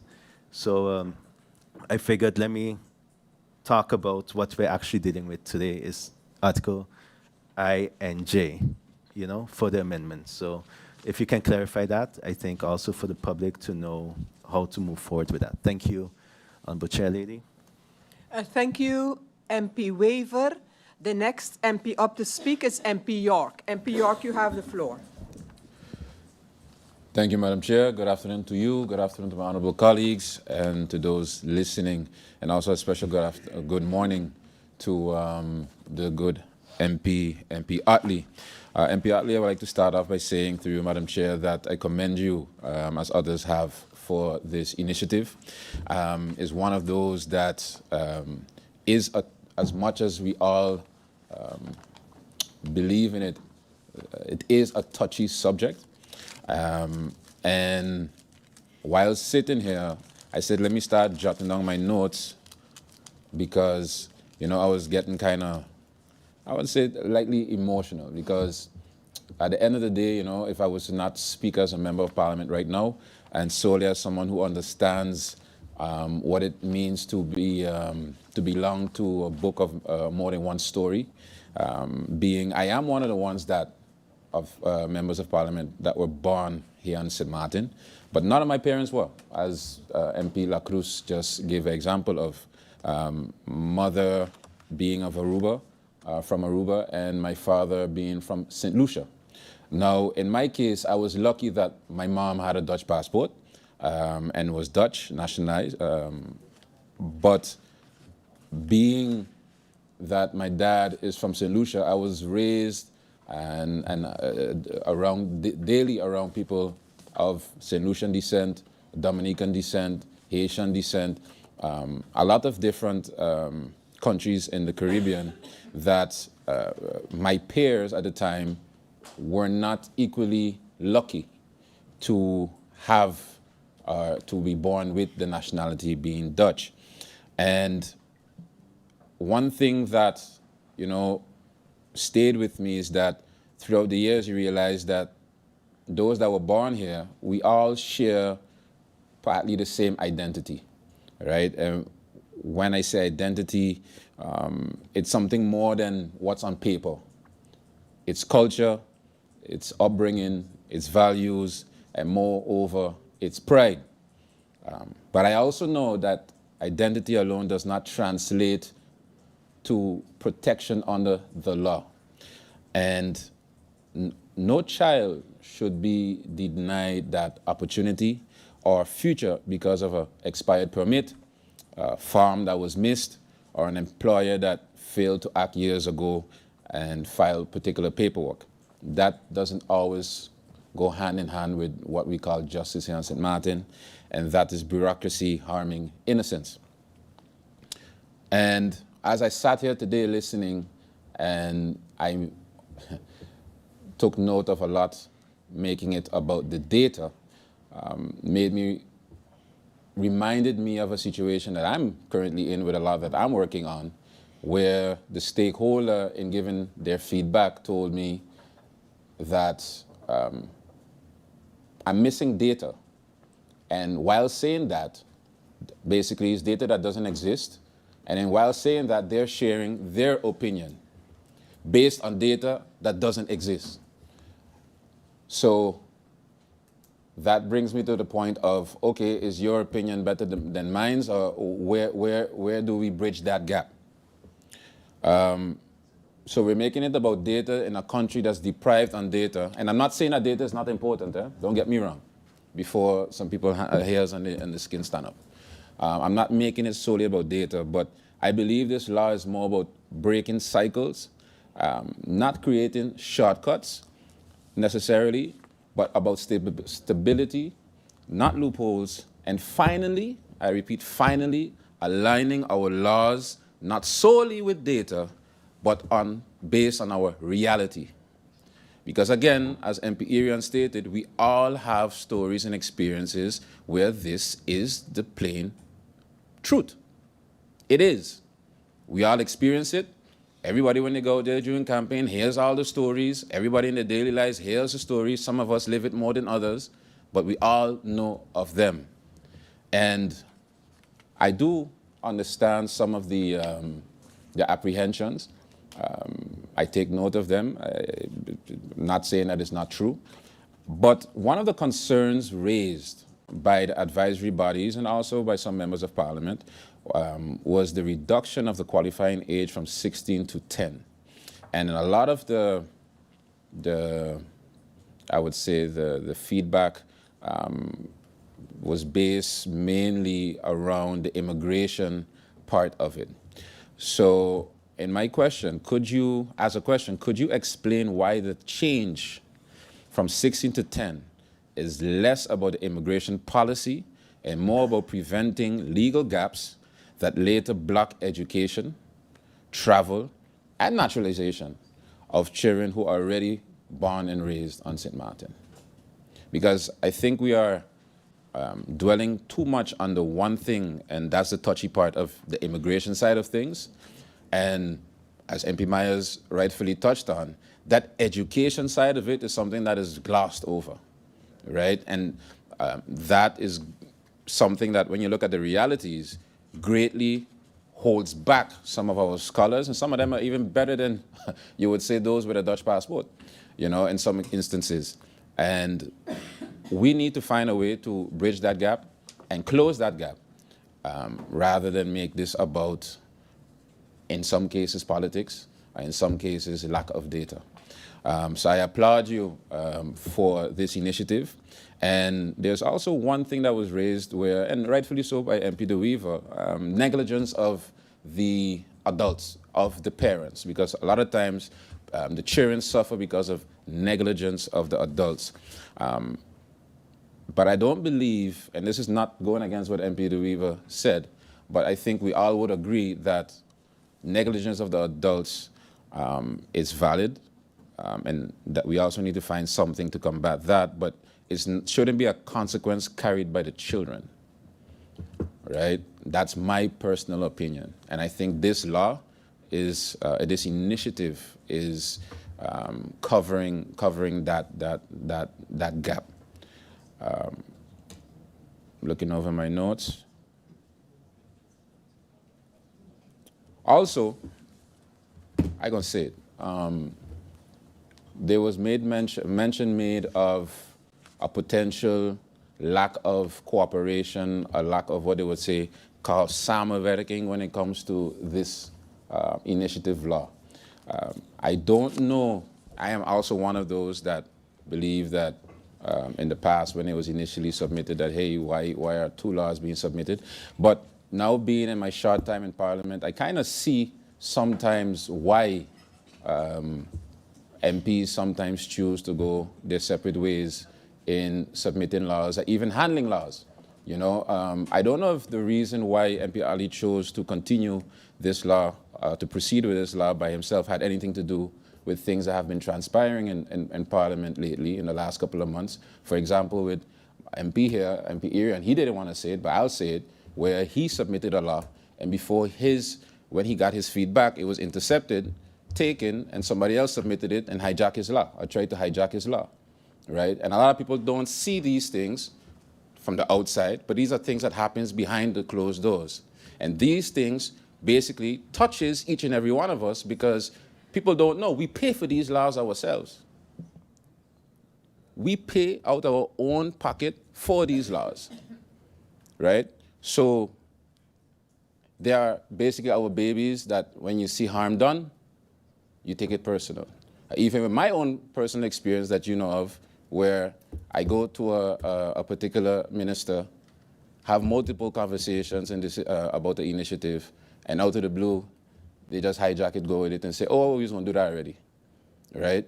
So there is a stigma, there is old school politics that is played sometimes, and that is something that if we all say that we're one parliament and not 15 teams of one after elections, is something that we actually have to start showing, and not showing to the people when we speak on the mic, but showing to ourselves behind when the cameras are off and the mics are off, that we actually could work as one and work in the best interest of the people.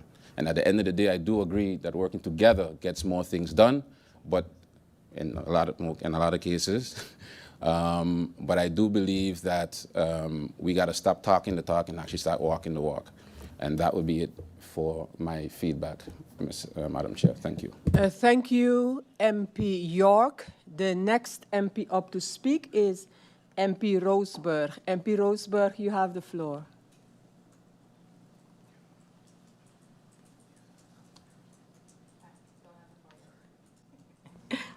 Thank you, Chair Lady, for allowing me to speak again. I was touched by my previous speaker because indeed I believe in collaborating together, and I have seen in the past where laws were changed and where a law was, for example, taken by one side and then submitted by the other just to say, I brought it. And seeing that in regards to this specific law, saw that once it was submitted, that once it was brought, my colleague brought it as well, and I know legislation is costly.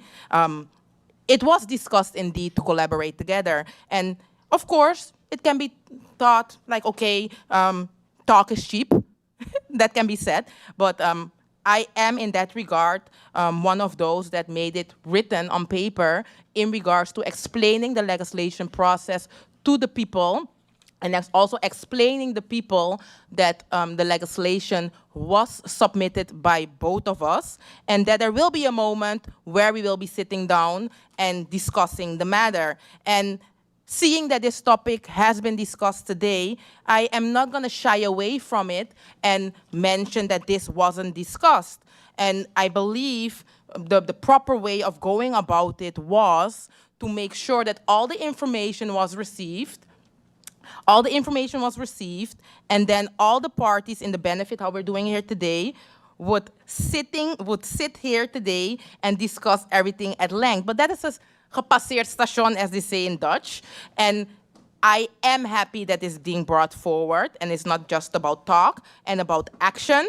So therefore, hopefully in the future we can stick to what we say in regards to what we're doing, because I know my dear MP will be reacting on this and might take it personal, but in that regard, I do have the facts on paper in regards to what was discussed and how we went about it, and I also have it on social media for the ones that would like to look at it, how we went about this matter. So there are opportunities in the future. There are steps to be made in regards to working together. And this is a step forward.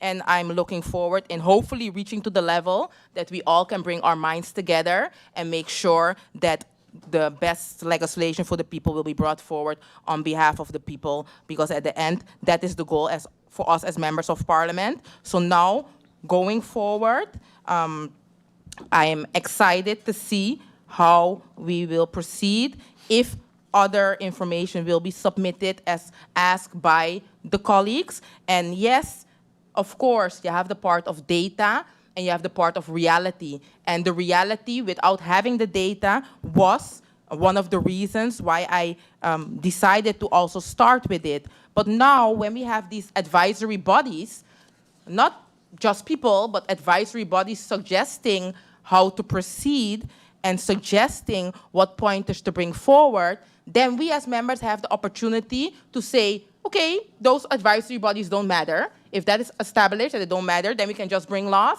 pass the laws, and see if it can be executed. That can be one part. On the other hand, if we respect the authorities that are in place, such as the Council of Advice, which clearly mentioned pointers on both my legislation and also the legislation of my colleague, and the SER, who brought forward pointers in how to go about it, then we as parliament have to decide, what do we do with those advisory bodies? Are we going to skip them and don't proceed in requesting the advice? Or are we going to go to those advisory bodies and request them to provide advice because it can have a social impact? Because on the other hand, I understand this is something that can take a long time and you would like to proceed with it. But do you want to proceed to have it finalized and then reach to the end and realize, oh, certain pointers were missed? Or do you want to proceed and making sure that it takes a while, unfortunately, but all topics were completely covered and all stakeholders were consulted? Because yes, we members of parliament can proceed and proceed how we wish to proceed. But the question is, what is the result that we're aiming for? It was mentioned by others, do you just want to have a list of saying you did it? Or do you want to have a list of making sure that it's part of the execution and it can be executed? And I'm not referring to the MP specifically, I'm just referring to in general what we see in politics, that we just sometimes do things and then we are saying we're the one that did it. So that's what I would like to bring forward and add to the discussion. And just also what was brought forward by other colleagues in regards to the age. The reason, I don't know if I asked that question already, but the reason of the age limit from 10 to 12, it was in the law, it states 16 currently. In the amendment, it was mentioned 10 years.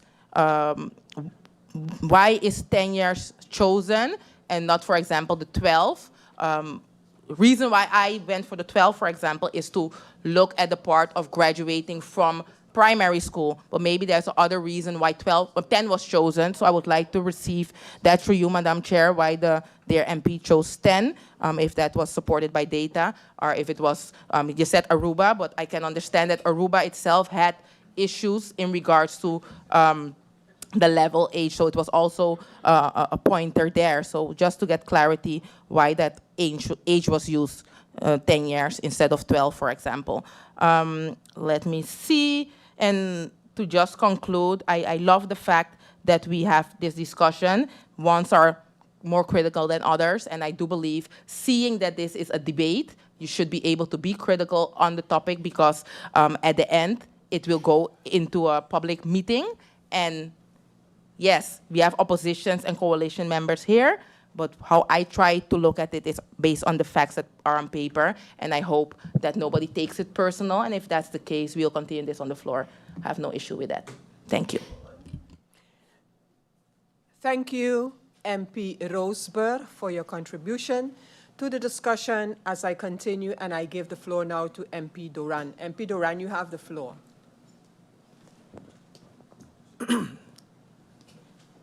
Thank you, Madam Chair. Good day, one and all. Hypocrisy. Hypocrisy, Madam Chair. Data, statistics, done the right way, the process this, the process that. Madam Chair, when I listen to some coalition members saying the law isn't basilisk ripe, meaning not ready for decision making, in my opinion, this is a slap in the face of the Parliament Secretariat, the Council of Advice, the SER, and everybody that play a role in bringing this here. The MP didn't pull a law out of pocket this morning, Madam Chair. Everybody know what he was coming here to do today. So for me, again, as my colleague MP Irian mentioned, it's all about when it's convenient. When it's convenient, you hear about this law, the Constitution, you hear about all kinds of different violations. But when you talk about the payment for Soul Beach, I didn't feel the same energy. When you talk about the tax holidays and all the advisory bodies advising against it, I didn't get the same energy. So for me, the data, the process, and all those things is important, but then we have to keep a straight line and make it important every day that we come into this hall and represent the people, Madam Chair. Point.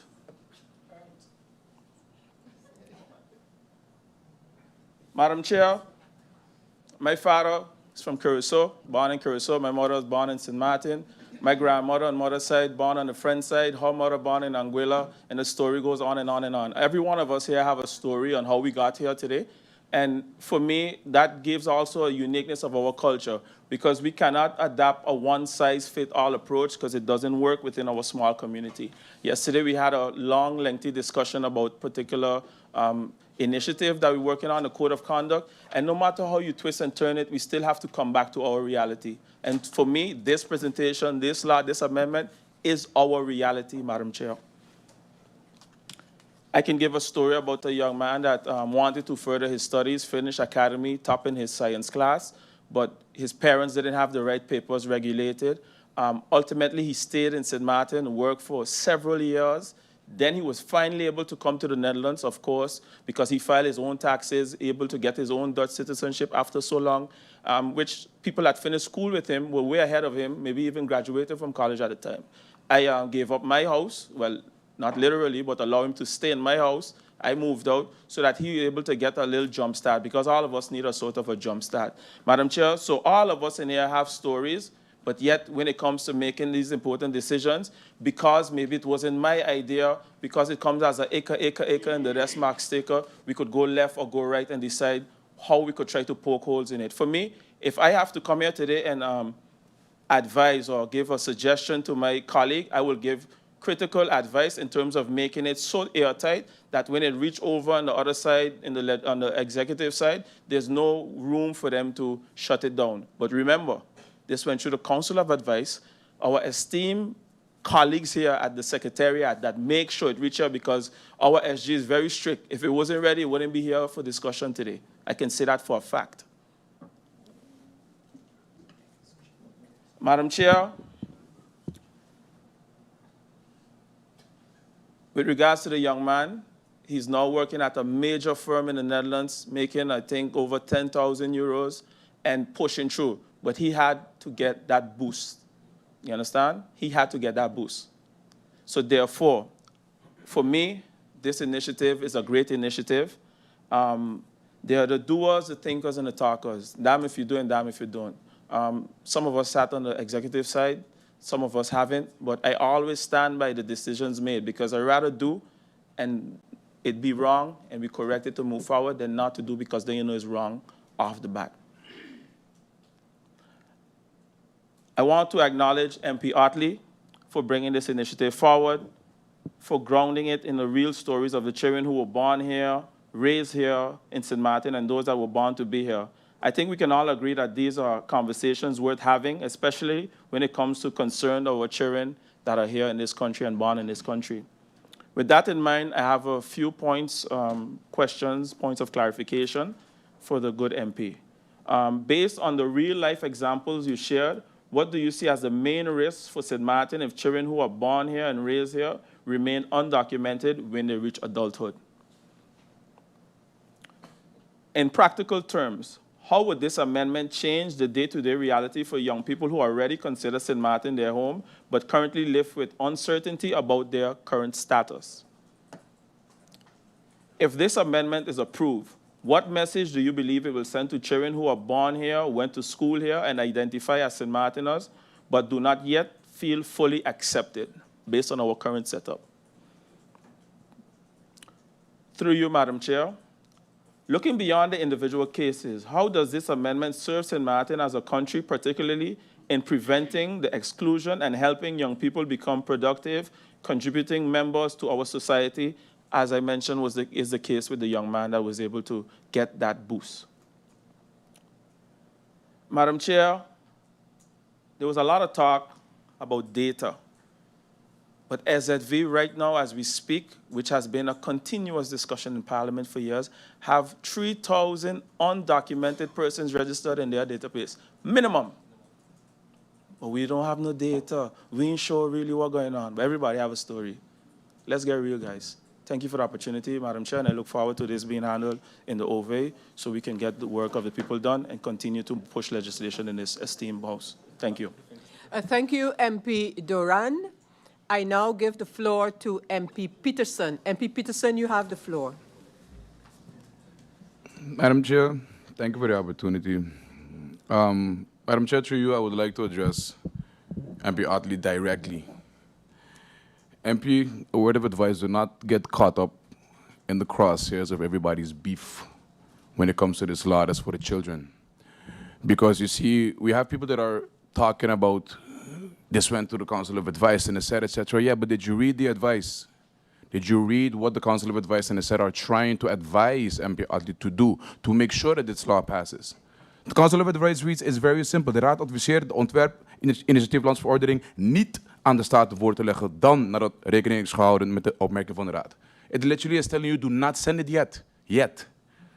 The SER says that without the proper preparatory work, they cannot render their advice, period. They did not give you advice. They gave you recommendations. But you see, when we have MPs here that are here for the show and are trying to make it seem as if this is us or coalition or whoever trying to push back on the law while everybody's sentiment is that this has to be pushed forward, then we have a problem because you and the UP faction are going to get caught in the crosshairs of somebody else's problem.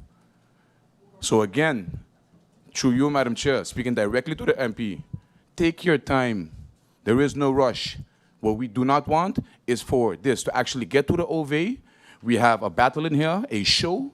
We pass this law, and then when it reaches to the actual ones having to execute it, Customs, Immigration, and the Ministry of Justice, they tell you we cannot execute it, which is the case with about 40% of our current active laws. So again, MP Otley, I commend you for the initiative. Let's just do it right, and let's get it done. Because trust me, when it comes to credit, it's not going to be an issue. You'll get the credit. And for everybody else that's trying to jump on your bandwagon, it's going to be very clear to the people as well. But let's not do this, what we did here today, when we're talking about protecting the kids. Thank you, Madam Chair. Thank you, MP Peterson. We now have MP Myers. MP Myers, I give you the floor. Thank you, Madam Chair. And once again, just very briefly, I don't want to go on and because I've already made my position clear. which most of the, if not all of the members of Parliament have made their position clear. They believe that it is a good initiative. And like most initiative laws, when they are presented, there are certain things that has to be tweaked. And you know, I've made my suggestion to the honorable MP. One of the things that I think is important to mention is sometimes we have to deal with the situation that is directly in front of us. And that's why I want to commend MP Otley, because he saw something that is a problem that has hampered the community, that has not only affected the young people directly, but it's also affected our system and how we are able to govern, because you know, someone is undocumented. It affects not only their education, it affects their health coverage. It affects it goes through the broad scope of our governmental apparatus, and because of that, I think the initiative is a good one. One of the things that has to be determined, and we've had this discussion as we spoke to us, you know, amongst ourselves. One of the things that has to be determined is what is a Sint Maartener. Because in identifying and bringing on persons that do not have a legal status, you must identify, okay, what is a Sint Maartener? Who do you become? And that's why it goes back to the discussion. Are we Dutch citizens or are we Dutch subjects? Because the Dutch nationality is not something that we as Sint Maarten can give. It is not ours to give. It was given to us, and we have the right to use it, but that's being a subject. What is a person of, we have MP Kotai here, for example. If MP Kotai was born in the Netherlands, what would we identify MP Kotai as? Would we identify him as a Dutch person? Or would he still be identified based on visual as an Indian? You see, so this is what I'm saying, and why I say this in the Greater Caribbean and in the islands, in the Dutch Caribbean. We say we are Dutch, we say we are French, but in the Netherlands, to the majority of the Nederlanders, they don't consider us Dutch. They don't consider us Dutch. So we are subjects to the Dutch people.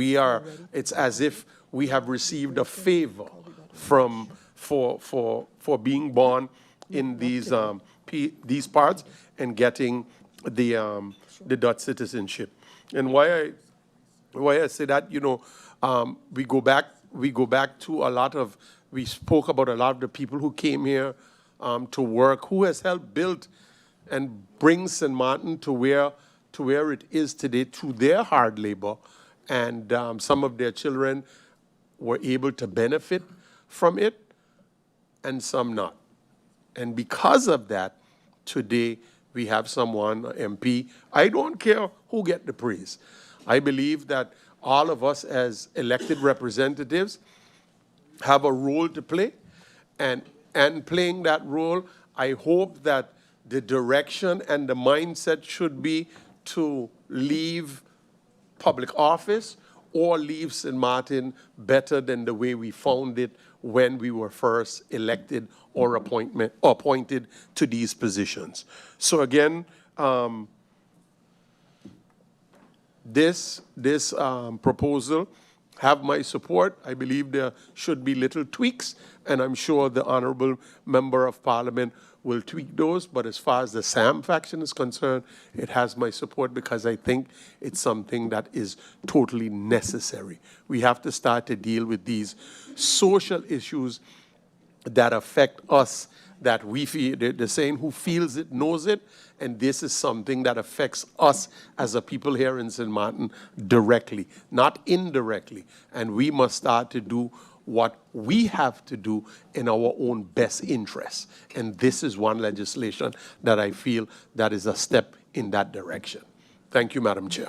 Thank you, MP Myers. The next MP up to speak is MP Janssen. MP Janssen, you have the floor.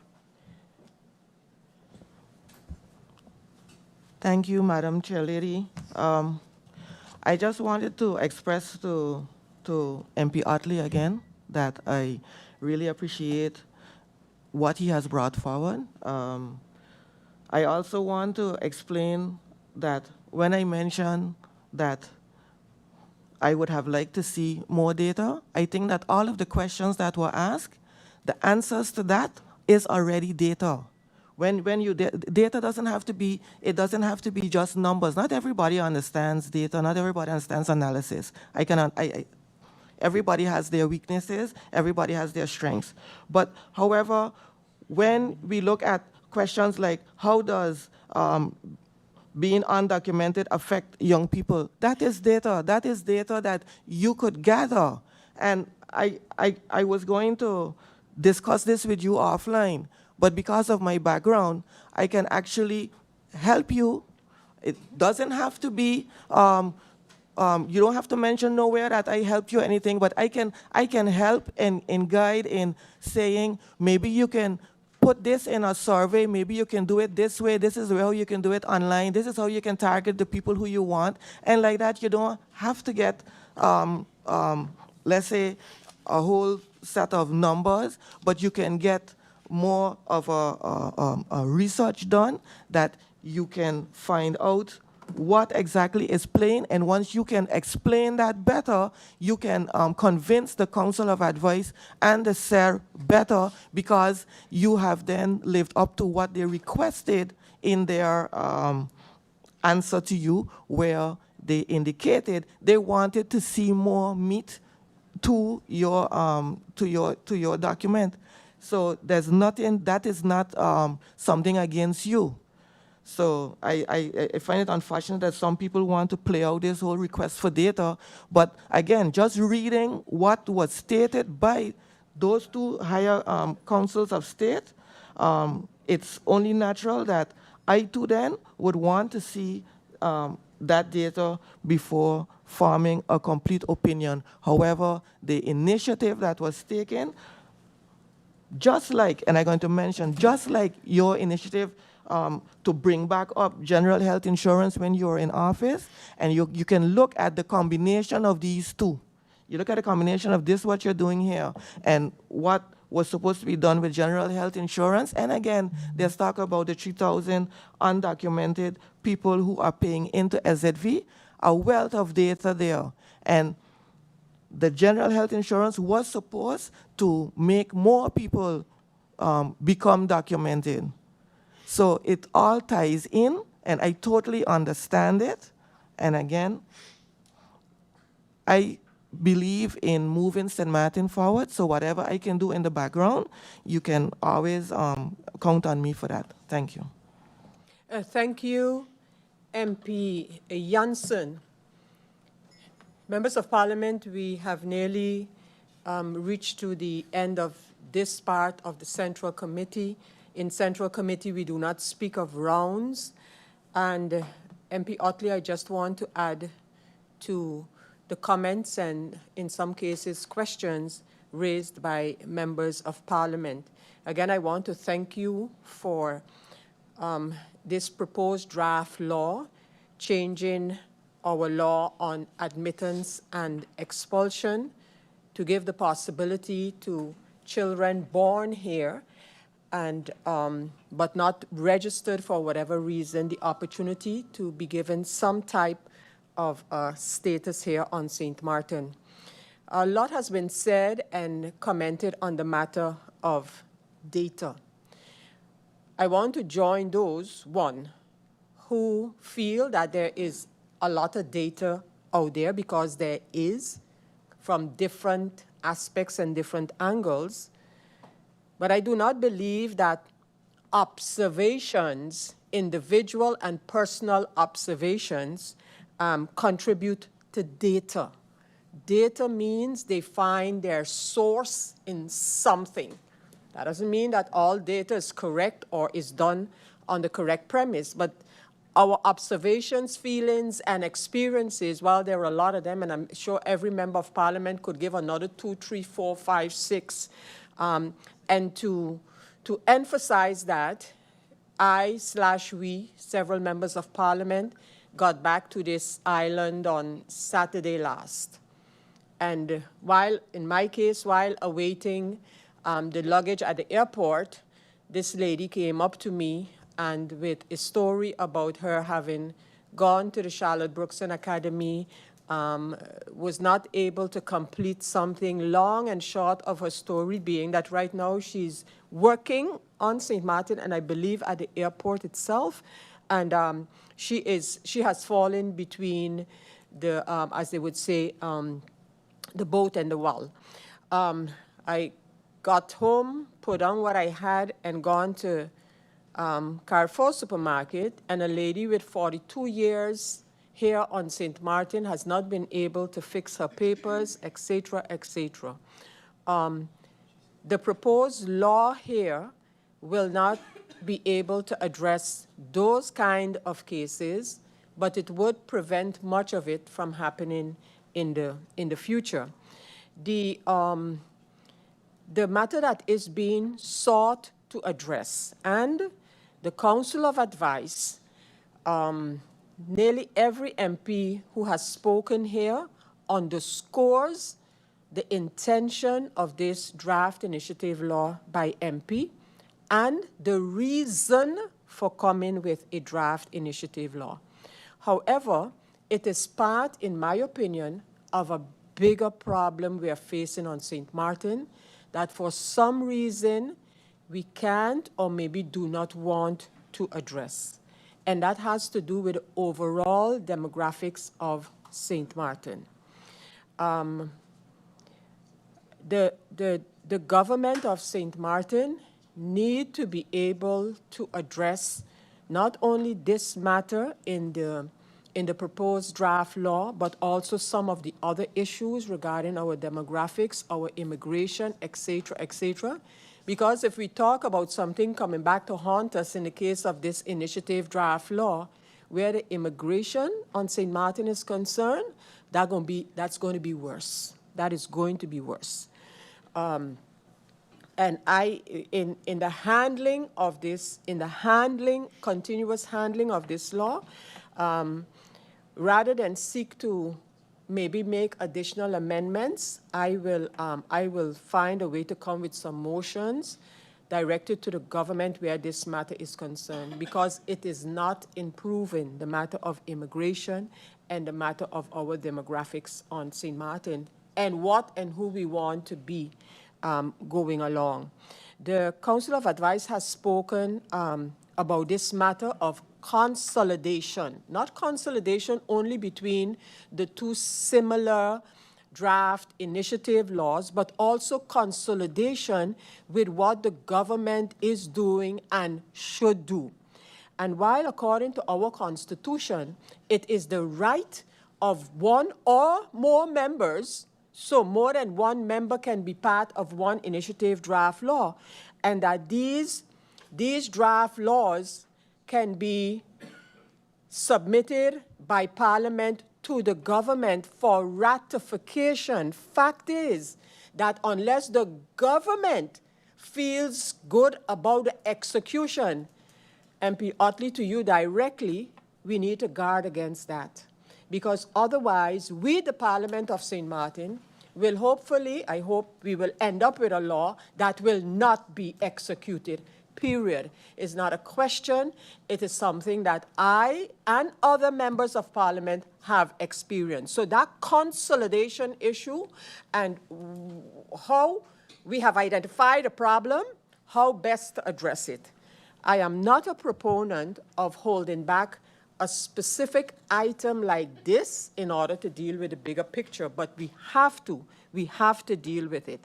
Again, we talk about data, and I heard someone mention, I think MP Otley himself referred to the fact that in the Netherlands, it was stated that 42% or something to that effect does not have a secondary education. I heard it too in the Netherlands. And in fact, I turned, I believe, to the person sitting next to me, and I said, I wonder where they get that data from. Because the latest population census on St. Maarten, that has also been referred to by some of the MPs, states that persons no longer in school with a level up to secondary education is 52%. Yes, it is down from 2011 when the level of secondary education on St. Maarten was 62, and in 2022, it was established to be at 54. I think I said 52, 54 in 2022. The level of secondary education, persons with secondary education who are no longer in school. So I don't know where that 40-something came from. And, but anyhow, so I wanted to make that clear. But not only that, coming back to the matter of data, and that's why I say it ain't that we don't necessarily have data, but what are we doing with the data that is collected? In the context of the country package, need I say more? No, we have had several reports which have been done, including the final review on our education system, saying, and I quote, according to the UNICEF report 2020, the number of unregistered people residing St. Maarten could be as high as 20% of the official population. St. Maarten has approximately 10,000 children under the age of 18, 1/5 of whom are aged 5 or older. Some estimates indicate that the country is home to an additional 20% of children who are not properly registered in the civil registry. With regard to background, language, and faith, St. Maarten fits the sub-regional trend of heterogeneity. This speaks to the need for cultural sensitivity in aligning programs for children and their family. And the question was, well, we should ask ourselves, what was done with that report? All of these studies that are being done in the context of the country package, the study on immigration, the study on entrepreneurship, the study on education from which I just quoted. But these reports, like so many before them, have been shelved because we don't have probably the capacity, we don't have the resources. So that kind of information is there and is there available. The matter, MP Otley, I want to get back. So please pay attention to the issue of consolidation, collaboration, be it with what is coming here from Parliament, because the Council of Advice has issued a stinging report regarding the way that, in particular, these two pieces of legislation, draft legislation, has come to the Council of Advice. And members of Parliament, we just have to admit that. And how do we deal with it going forward? That's what they have stated. I've heard members in here, and I think it's unfortunate that this kind of discussion that we should be having, that it is sometimes being derailed by comments like hijacking, and I don't want to get into that particular part because I heard a member of Parliament referred to a member's initiative being hijacked, and I do hope that the reference does not involve me for sure. I do hope. But since no name was called, I shall not assume anything, and the Member of Parliament will have to explain himself. But it is those kind of statements that actually derail a discussion that should be taking place, and that no Member of Parliament at the end of the ride would have to say, well, the way that this went on, I will not support your draft because of XYZ. So, back to you, MP Otley. Clearly that was not directed to you, but I'm not ready to give you the floor yet because I would like you, MP Otley, in your asking, which I have asked unofficially, the ministers involved, if I can hear from them, how they look at this topic. Because if they are not in sync, this decree by which they would put this law into execution will never come. Again, if the government of St. Maarten and the respective ministers are not aligned with this proposal as it is on the table, the decree for the establishment of this law will never come. That decree has to come from the government. And we could sit down and we could get all annoyed, as I have been, about the issue of the law unanimously approved by Parliament to limit the use of single-use plastic bags, which has still not been put into effect. Government then subsequently decided they're going to take another route. I am still waiting to see that route being put in place. That's the reality. So, MP Otley, could you, in asking the government, because I've heard several questions from your colleagues regarding asking the government and the ministers matters that reflect or that are aligned with your proposal, the matter of the friend side.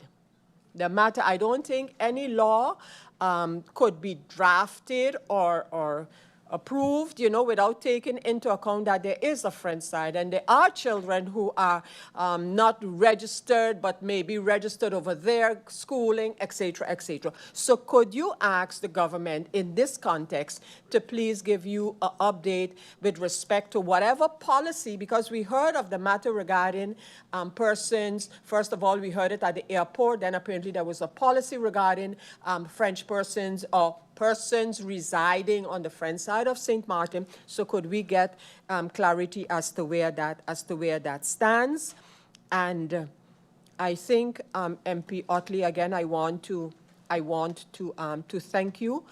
As several of my colleagues have stated, this matter I have seen in many governing programs. I have seen it in political programs, and now we have something before us to start the trajectory, but I hope that it does not get bogged down in some of the rhetoric that is not conducive for support in Parliament of this law, and that would be unfortunate. So, MP Otley, again, let's push this, take into account the questions and the advice, especially where collaboration is concerned, by the Council of Advice. MP Otley, I will give you the opportunity to briefly respond. I know we're not going to get to the answering of all the questions at this moment, but firstly, the possibility for you to briefly respond to what you can respond, and then we will synchronize when this meeting will continue with the answers in this part of the Central Committee. MP Otley, you have the floor. Thank you, Madam Chair. Madam Chair, I sat here and I'm a bit happy to see that all members of Parliament are engaged. And what I do realize from the engagement is that there's a problem. There's a problem, and I realize that every member of Parliament that spoke, the door was cracked open, and everybody bust through and want me to fix every immigration problem. That's not the essence of this article.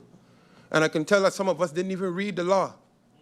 I can tell because MP Waver hit it on the head. MP Di Malabega hit it on the head. MP Myers, my certain colleagues. The law pertains to two aspects.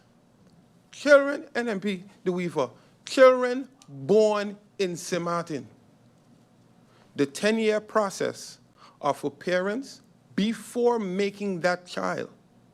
You have been here, contributed, you made that child will receive immediate residency. As it pertains to the 10-year, if you are at fault, you do not register within those 10 years, right? We reduce the age through you, Madam Chair, from 16 to 10. That has no ties to the parent. The parent does not affect that. That is solely based on the educational consistency.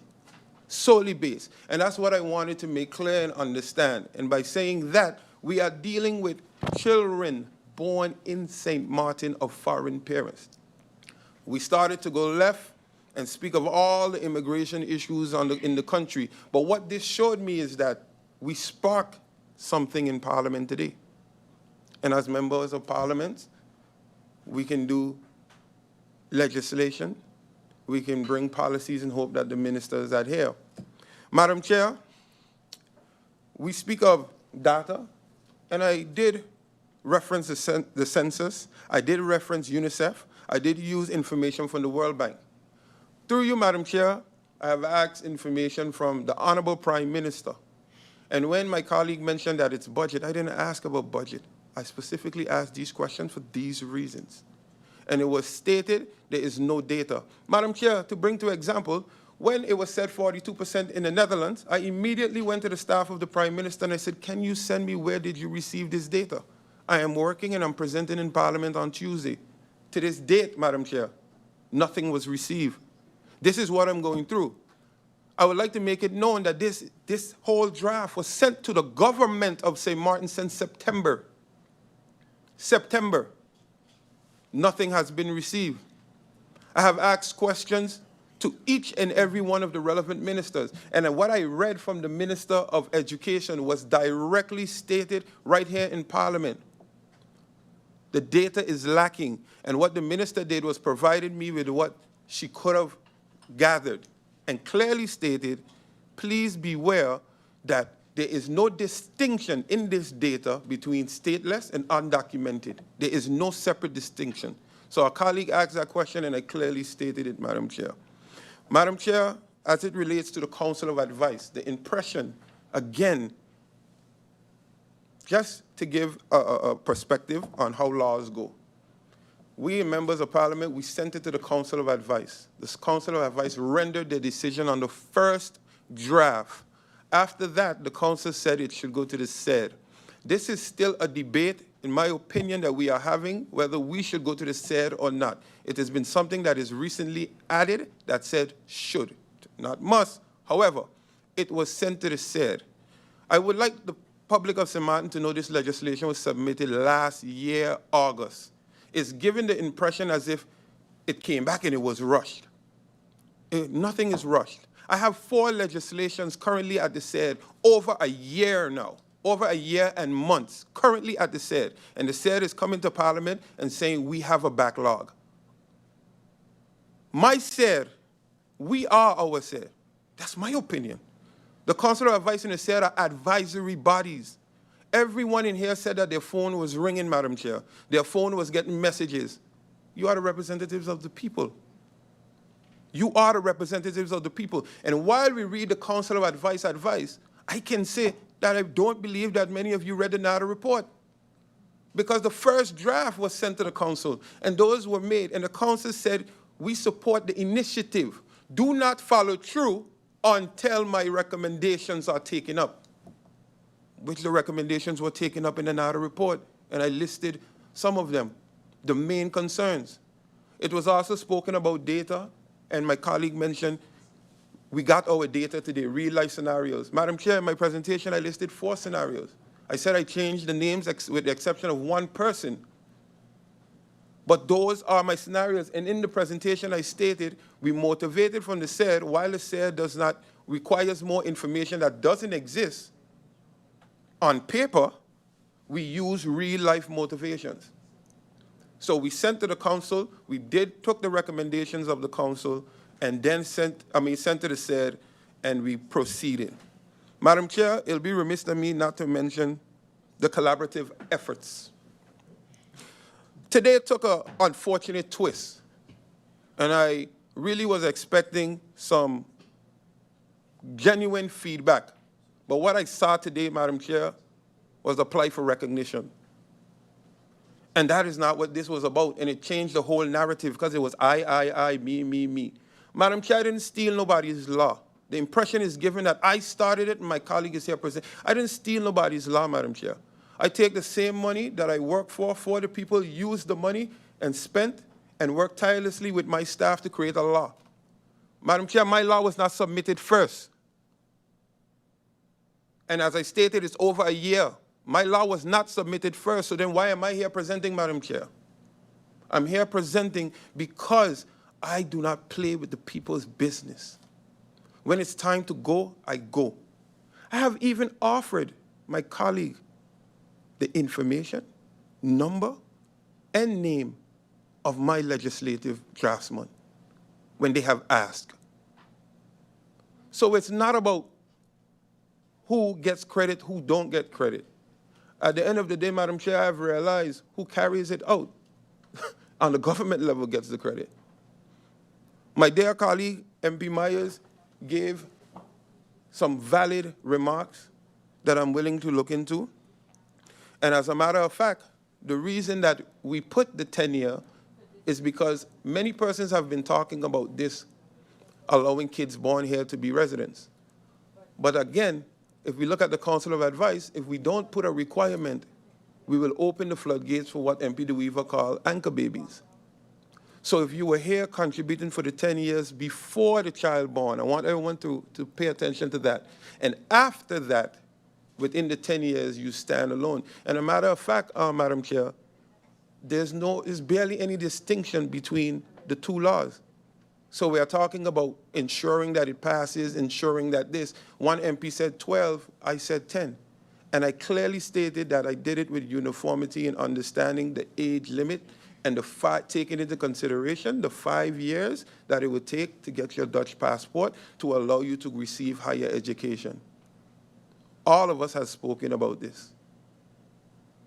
So, Madam Chair, like I stated, I had all my answers ready. However, we have another engagement that we cannot answer, that we cannot take the answers at this time, but I look forward to coming back. And also when it pertains to the ministers, I stated that it was sent to the government of St. Maarten since September. During the budget debate, I specifically asked the impression of this on each minister, and all of them said it's something that they would want to work on. And like my dear chair lady said, it's been in government, governing programs for government upon government upon government.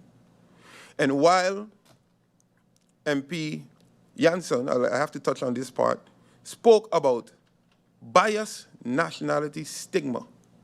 Why? It goes to this. It's news to me. But however, the policy injustice does exist. It is the choice of the minister to execute the policy, and I said it in my presentation. At this moment, it is of the prerogative of the minister. Doesn't mean that the policy doesn't exist. MP Lyndon Lewis, then Minister Lewis, used it. MP Anna Richardson started it and used it for a period of 4 years. And if this minister chooses not to, it's okay. But I refer to what I stated on page 6 of my presentation. The unwritten policy has been applied by all incoming government. Today is our official attempt to make the unwritten policy law to ensure that the rights of our children born here are protected. That is what is important. I have answered the requirements of the council. I have been back and forth with the secretariat because I don't believe, as members of parliament, when the people have an issue, the people don't go to the SER, the people don't go to the Council of Advice, the people go to us. And we have a job to do. And if I submit a legislation for a period of a year and still have no clear distinction or time frame on when this legislation will come, that is why the people of St. Maarten does say, we here collecting big fat salaries and we ain't doing nothing. Because they don't know the work and the feedback and the red tapes that we have to go through. Many of us have seen us in the news submitting laws, legislation, amendments, and today where are they? And people are thinking we are lying. I'm happy. I give credit to the Secretariat, to the Chair Lady for getting this on the agenda and not playing politics. And I hope that we cannot play politics and vote and put the people forward, not because me as an opposition member bring in a legislation. Madam Chair, I'll end by saying, a nation's morality is revealed by whose suffering it chooses to ignore. I will not be one to ignore the suffering of the people. The data is there in our everyday life as we walk out. The people that we have helped, the people that we were unable to help. I am just happy and blessed to be here today, trying to make a difference for my country, whether we do it together or solely. Thank you, Madam Chair. Thank you, MP Otley, for those closing, concluding remarks for this round, for the lack of a better word. I saw and I see that several members of parliament have asked to have the floor. In fact, only one member has, and that's MP Lewis. MP Lewis, I'll allow you to make a short statement before we close this or adjourn this meeting to continue the discussion. So, but I'll allow you to make a short statement. MP Lewis. Thank you, Chair Lady. I did press the button, yes, but the good MP Otley stated some of the things that I wanted to say. And for those who sat in the seat, like myself, Member of Parliament, Duran, former Member of Parliament and Minister, Anna Richardson, who created that, people need to understand that the LTU specifically states as well that the minister can deviate. It says clearly that the minister can deviate from the Landsverordening, toelating and uitzetting, the admittance and expulsion law. If you have empathy for Sint Maarten has an open border, a very open border that we share as well with the French side. And I could recall stories from my great aunt who's now passed, who was 90-something years old, how she became Dutch. Somebody somewhere, because of being educated on the Dutch side, for example, they were French, had to acknowledge them in order to get Dutch passport in order to travel. We here in this country, it was mentioned, we are not in control of the Dutch nationality, but we are in control of our immigration process. It is important that we get the proper, in order to get proper statistics, we need, and data, we need to start to legalize these individuals. We already mentioned all about the individuals that were born here. I said it. People who I went to school with, I could not believe that born in Sint Maarten don't have no type of papers. How is it that people in the background are going to continue to play with the process of members of parliament when submitting a law? We have technically 4 years to be in here, and government can fall at any time. And then you're going to come present a law. Those who have to give advice on it are going to play with it and say that they don't have enough staff to deal with it. And then what? We starting back and waiting and hoping that another MP or another politician who's elected or appointed going to start on it? No.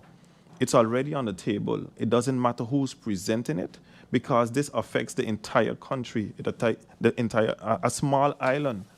Sint Maarten is way small. The Dutch part is way smaller than the French part, and it's overpopulated. And we don't have proper data. We don't have the proper information of who all is in our census or not.